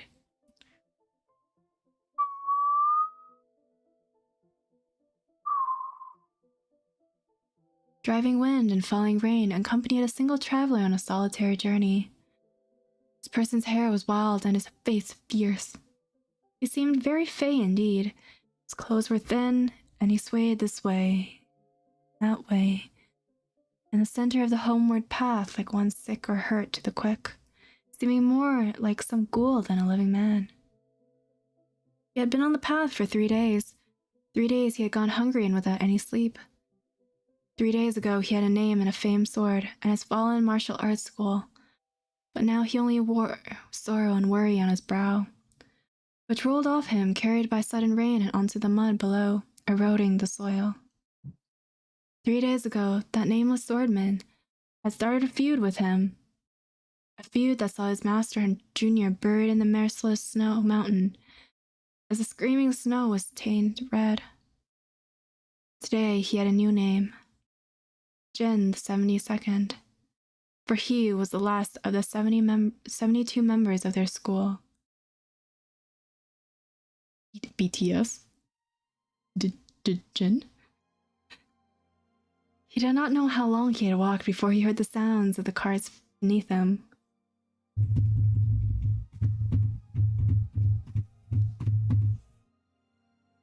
Jin, the 72nd, shuffled to the side of the road and stopped asking,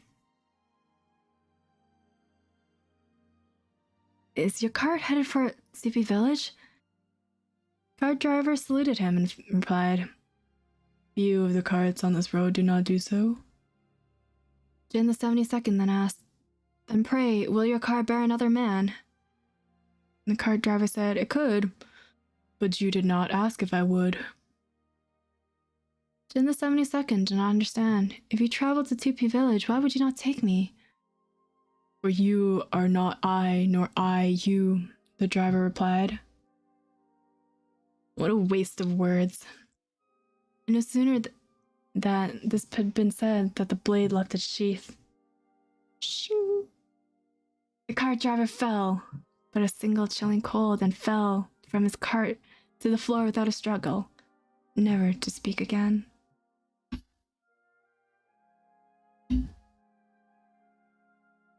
Jin the 72nd was such a person. Though he had lost everything, even his heart and his bold brashness was ebbed. He'd always hated pointlessly talkative people most of all. Riding the bloodstained cart, Jin departed for Tupi Village. I'm trying to make the sound effects with like whatever I have around my table. So hopefully it's immersive enough. I try to make it with my voice too, but they said that in the faraway land, Tupi meant to burn away vanity's dross to attain the gem of truth. Tupi Village lay at the foot of the barren mountain, passable on the outside world only by a single ancient path, the very same that lay beneath Jin's feet. I'm just gonna say Jin. Jin the 72nd is too long. The skies are darkening and the wind and rain howled.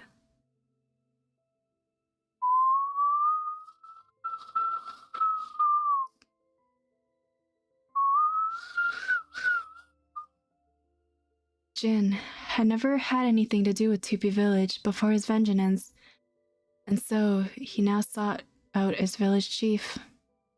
By the time the ox cart had finally trudged its way through the muddy old road to the mountain's base, night fell upon the land, and gloomy clouds cast a boundless shadow as they covered the moon's eyes. Jin hid in the shade, drinking the night in body and soul. In that deep night, the pure white light of the moon shone upon the head of the village chief. Teepee Village had never been large, but the chief was no ordinary character. No one knew his name or past, and no one dared to ask. They only knew that his shoulders bore a great blood debt, from a path as crimson as his eyes. For red they were and sharp like a blade, piercing the hearts of the gazed upon as he pleased. His character was much the same, like a sharp knife that might pierce another person's heart at any time without forewarning. It's time. The chief shook his head as he talked to himself, the cold moonlight dancing over his shaven crown. Outside, a ravenous demon wielded a blood-letting long sword, massacring his followers one after the other. The Teepee Village was full of evil people. Schools and sects had their rules, and so no one would dare come knocking with rash provocations and talk of revenge. But Jin had no school or sect, and thus unbound by any such rules. He was but a single starving ghost with a lone sharp blade, yearning to taste the blood of his enemies. The rain and wind accompanied the din battle, and the downpour washed away crimson that stained the swordsman, only for another layer to be painted on immediately.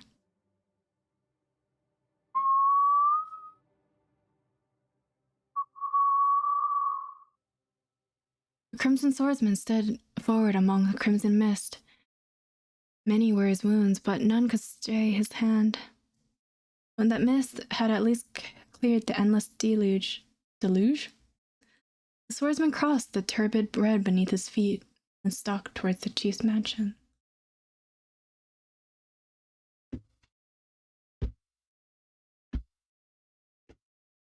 The din beyond the gates quieted, and now only did the chief raise a cup of wine and scatter the alcohol into the air with a flick. Perhaps the toast, the fated meeting to come, or as a ritual of his sullied soul. The doors opened. It was Jin, his reddened outline juxtaposed against the blinding gray elements outside. I have questions for you, village chief.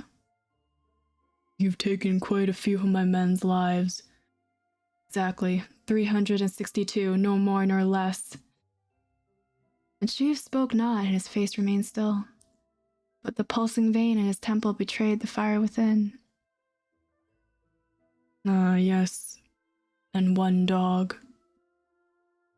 So saying, the crimson silhouette tossed a certain object forward. It clattered atop the wine case, and it was the bone of the dog that guarded the door. It had been stewed for a long time and was picked clean almost to the marrow.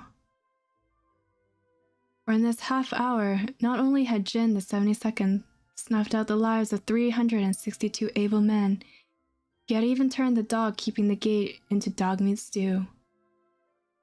What cruelty, what ruthlessness! The chief let out a terrible scream and standing, drew his sword.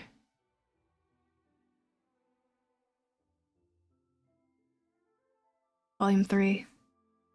The rain has ceased, but light had yet to recoup the skies. Jin had obtained the news of his nemesis from the mouth of the village chief. Now not a thing was left in Teepee Village but masterless rooms and masterless spirits. And not even that remained, for this world was without spirits. This world possessed no elemental power, and so the memories of the dead could not remain in the mortal realm via elemental resonance. The village chief was a formidable foe. His blade was swift as could be, and left many wounds on Jin the 72nd, each deep to cut bone. But alas, his heart was far too slow.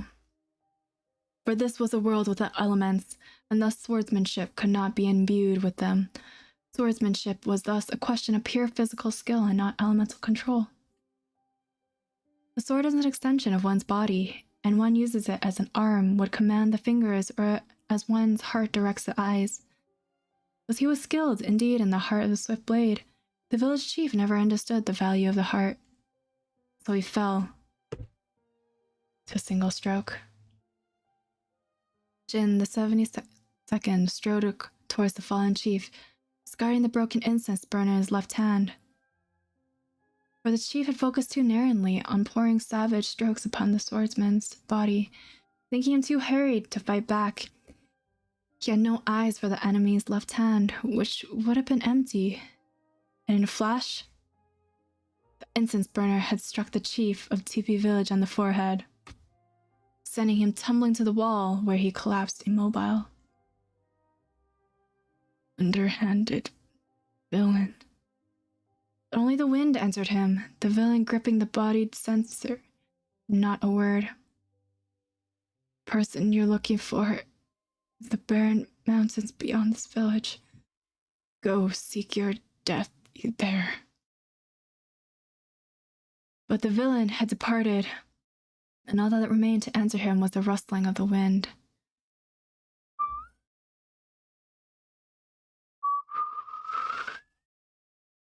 And the crackling of wild flames.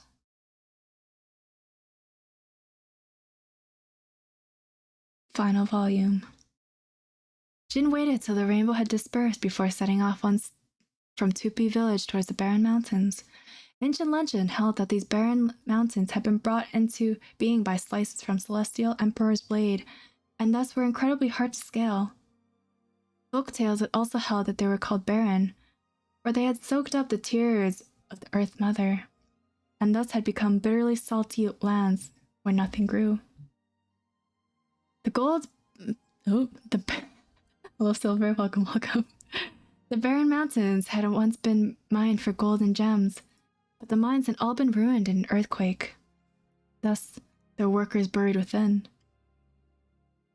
No one ever tried again to create the facilities to mine the mountain's bounties, and thus caverns were infested with wicked beasts and bandits. And among these evils hidden in the mountains was Jin's nemesis. The swordsman's shoulders shivered and his gait was hesitant, for the wounds he had been given in the battle against the chief of Tsipi village hindered him still. He knew that many pairs of eyes stared out at him from between the withered rocks, and breath of beast who had caught the scent of his blood all around. Long years of bloodshed had honed Jin's sense to their limits. He sensed that the lifeless mountains were in fact a giant death trap. Bandits and villains lay in the wait for him to enter some narrow grotto, or squeeze into a tiny gorge, or pass by a collapsed mineshaft. Then they would set upon him in the darkness with knives and finish him. But from the looks of things now, the steep mountains now looked like they might be enough to kill Jin. The swordsman limped with every step he took, and the road was small and treacherous. Every so often gravel would slip beneath his feet. At the same time, upon a cliff twisted about the sinuous dead leaves, two figures squinted as they observed the tiny wanderer. He had been worse for wear since he departed from the mountain's base. If we but leave him to the treacherous track, he will surely fall into the abyss below, said the bone-thin old croon. She glanced at her side, icy death in her jade-blue eyes, sharp as a viper hidden in a rock cleft. Not so. She turned her face to the booming voice of a corpulent old man. He threw 362 at Tupi village and even cooked the dog at the gate for stew. Though he may have been badly wounded by the village chief to the point where he can barely move, we should still be aware of him.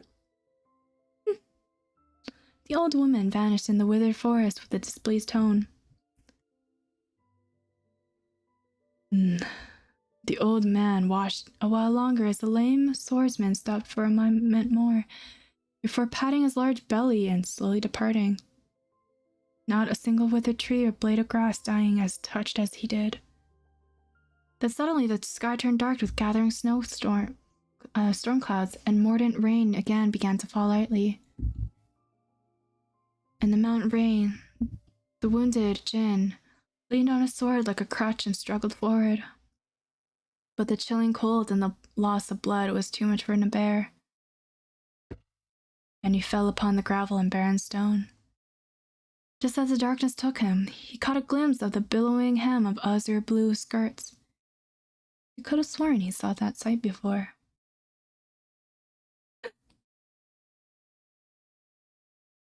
Heyo cooked the dog? Yeah. he decided to kill, what was it? 300 people? He decided to kill 300 or so people and cook the guard dog. What is the story? It's a story of some dude being evil. Bye-bye, Kiyoshi, if you're still here. If not, have a wonderful day. Sleep well, sleep well. He's not good. He's mean. He's evil. He wanted revenge for his school and he ended up dying.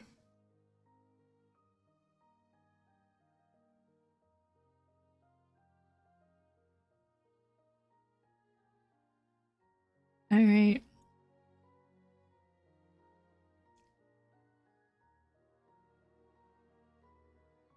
What should I read next?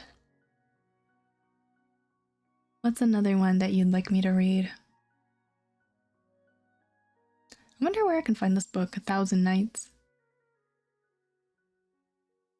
Diluc X Toma fanfictions? Ayo. Ayo.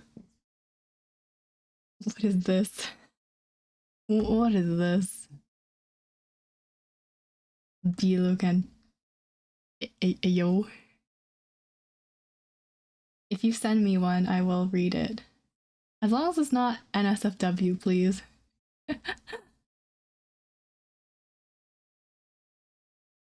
In your Raiden Shogun Isekai? Oh, right, in your inventory?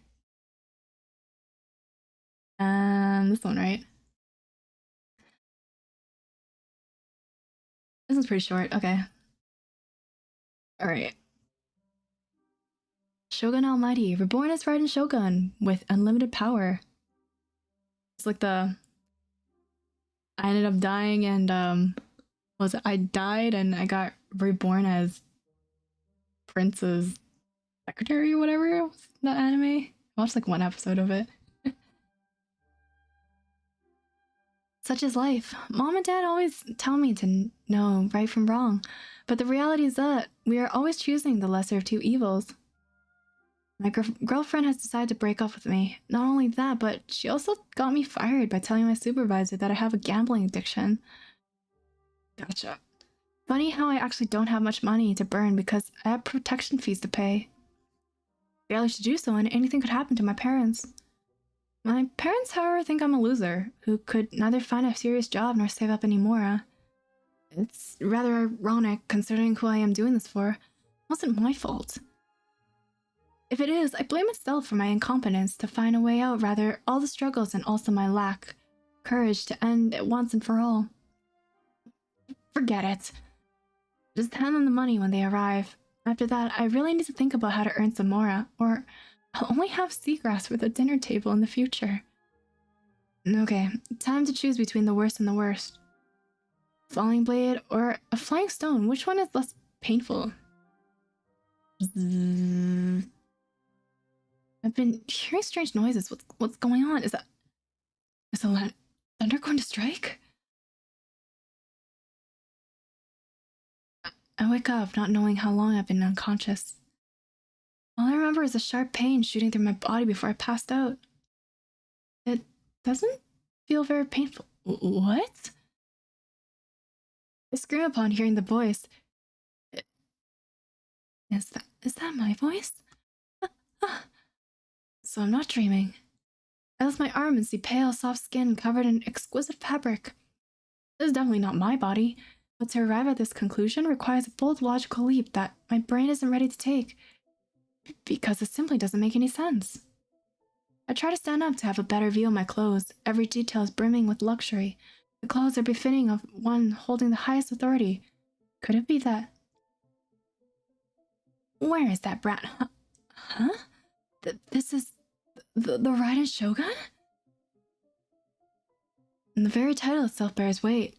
Yes, I got reincarnated as the Raiden Shogun. The Kairagi who came to collect debts had already stood in a formation. Although I can now see their faces, their gestures convey their level of alertness and also fear. I've never seen them like this. Come on, it's time to take revenge. He trails off. He's scared. Unwilling to act like a coward in front of his underlings, the man can't just run. But he's also aware of the consequences. Where people are gathering. 10, 20, 50. Perhaps they think their numbers could make a difference, but the mortal's ideas of outnumbering simply does not apply to the road in Shogun. Wield their divine powers. Let me try this blade with you. And take a deep breath, focus my mind, and adopt the fighting stance. My blade shall fall, my destiny rewritten. Muso. Shing. Wait a moment, did I unleash Muso no Hidotachi? Dead. Knocked out, KO'd. Killed on the spot.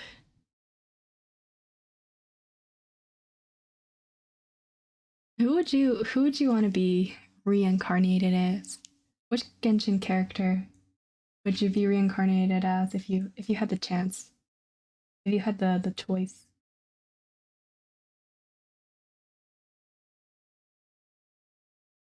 If I'm honest.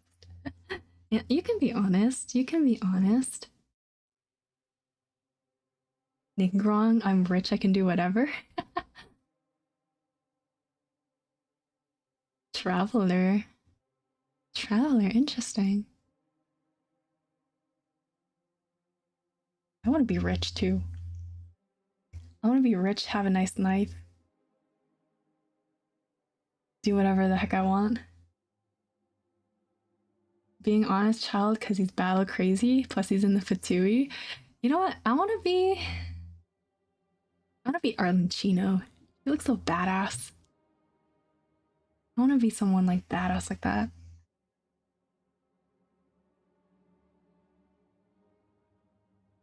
Imagine being like someone who's like evil but also good, you know? I want to be Pan's refrigerator. For real. Beto, so you can drink a lot. Or just be like a captain. What is this? This one's pretty short. But I only got volume 1. Let's see if there's one I can just like hum to or something.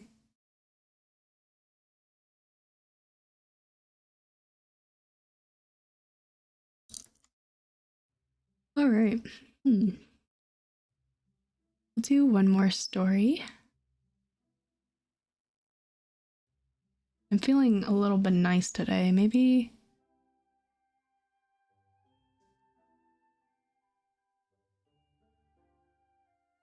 All right. Blow bubbles in the tea.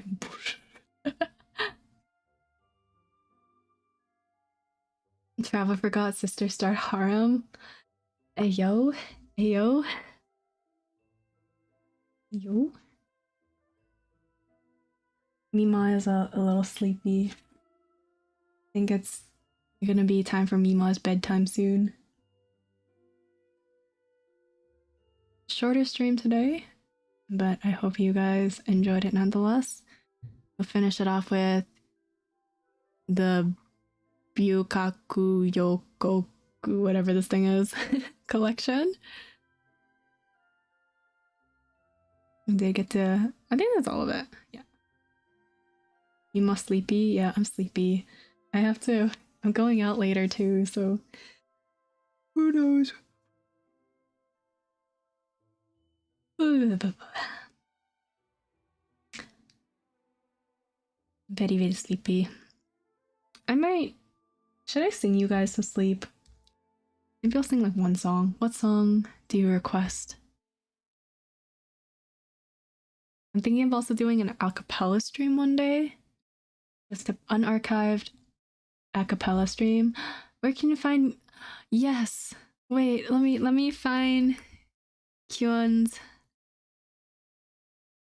Yes, if you're interested, where is Kyun's? Kyun, if you're still here. If not, good night. Thank you for dropping by and sleeping like an actual person. Kyun streams on Twitch, so I think he streams on good hours for any of you guys who are in the Asia or EU side of the world. Wait, let me do this. Here we go. Follow.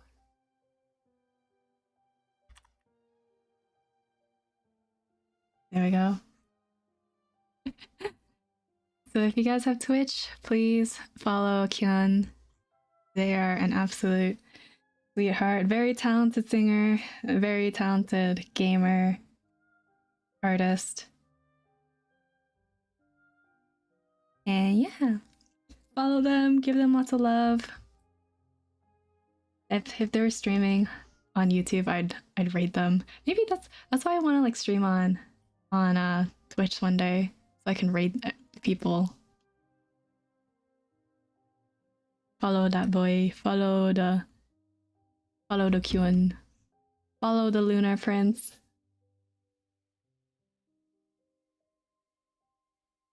All right.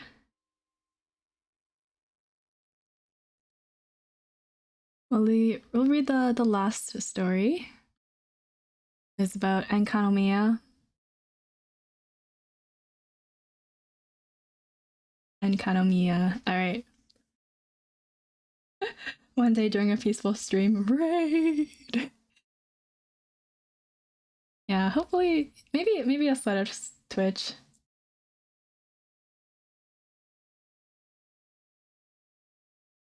Yeah, I want to raid people. I think that's one of my goals for this year.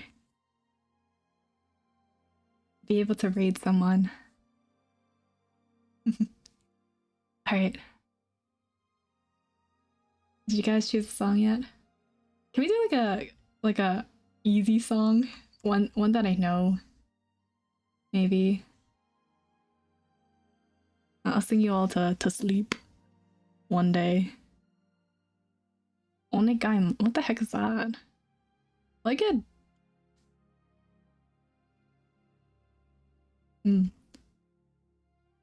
Will I get copyrighted?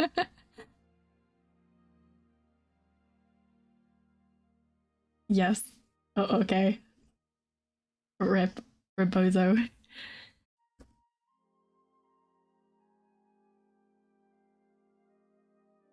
We don't know if you try.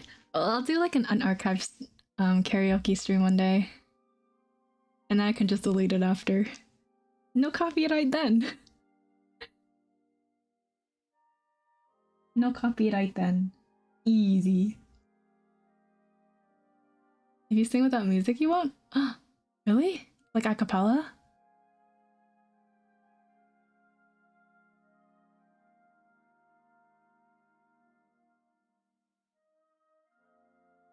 Okay. I have a song that I really like.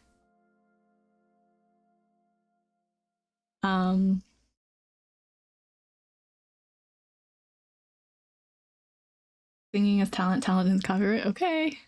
If anything, I will just cut it out from this video. I have a song. It's one of my favorites. It's actually a really kind of sad songish because my friend, I don't know if I call them a friend anymore. Fellow streamer, ex-streamer, I guess. I hope they are doing well. I hope they are finding things that they like to do, and they're doing well. But this is a song that they introduced me to. Also, the artist they introduced me. Yeah, it's called Everything Goes On by Porter Robinson. It's the League of Legends OST, I think, for one of their seasons or whatever it's called. If you haven't listened to it, I would suggest listening to it. It's really good. It's like an anime opening, basically. Maybe I'll, you know what? We can read another day. I think y'all had enough reading.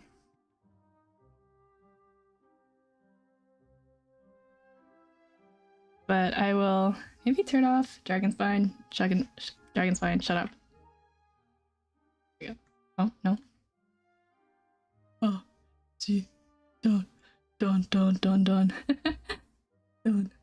Okay, how do I turn off Genshin music? I don't hear any BGM. Really? Was it too quiet? Badge.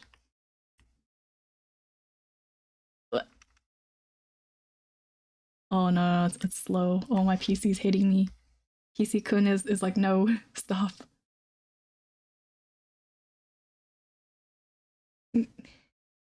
PC-kun was like, no, stop, please. Okay, you know what? I'll just go back to Dawn Winery. Dawn Winery used to be always chill. Okay, so if you don't know the premise of the song, it's basically stop it, get some help. No. This is for all you people who decide to stay. Thank you so much, as usual. I appreciate each and every one of you. Let's just say that this song is kind of related to my lore. Yes, revealing lore. Ayo, ayo. So this song, Everything Goes On by Porter Robinson. Song of Legion, League of Legends. This song is basically about how the cycle of life and death, and that you shouldn't be afraid of it because it's natural, and you should savor everything that you have with people and just live life to the fullest. Lore, yes, lore. I don't know when I'll debut with my 2D model. Maybe I'll upgrade an upgraded PNG model for you all. Bro, I Might Cry. It's a really good song. I recommend watching it after. Go 4D, true. I recommend watching the music video after because it's also really good. Legit an anime opening. And let's see if I remember it. Okay. Skitty. If I cut out, I'm sorry. My mic is kind of when it goes too high, like if it peaks. So I'm sorry if it, yeah. All right.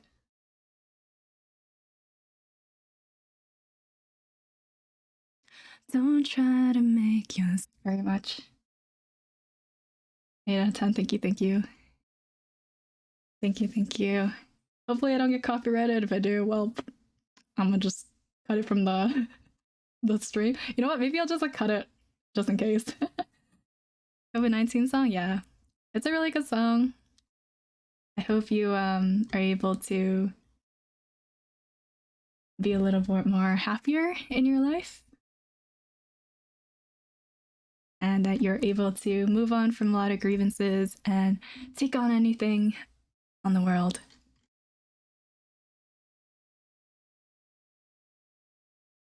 Karaoke stream / community? Yes, karaoke stream on the 1 Year Annie. I'm excited. Maybe we'll do like a Disney theme or something. I don't know. Well, thank you so much for dropping by, everyone.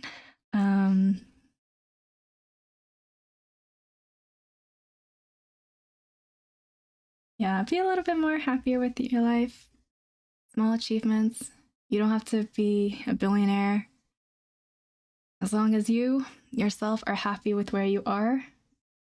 As long as you got food, yes.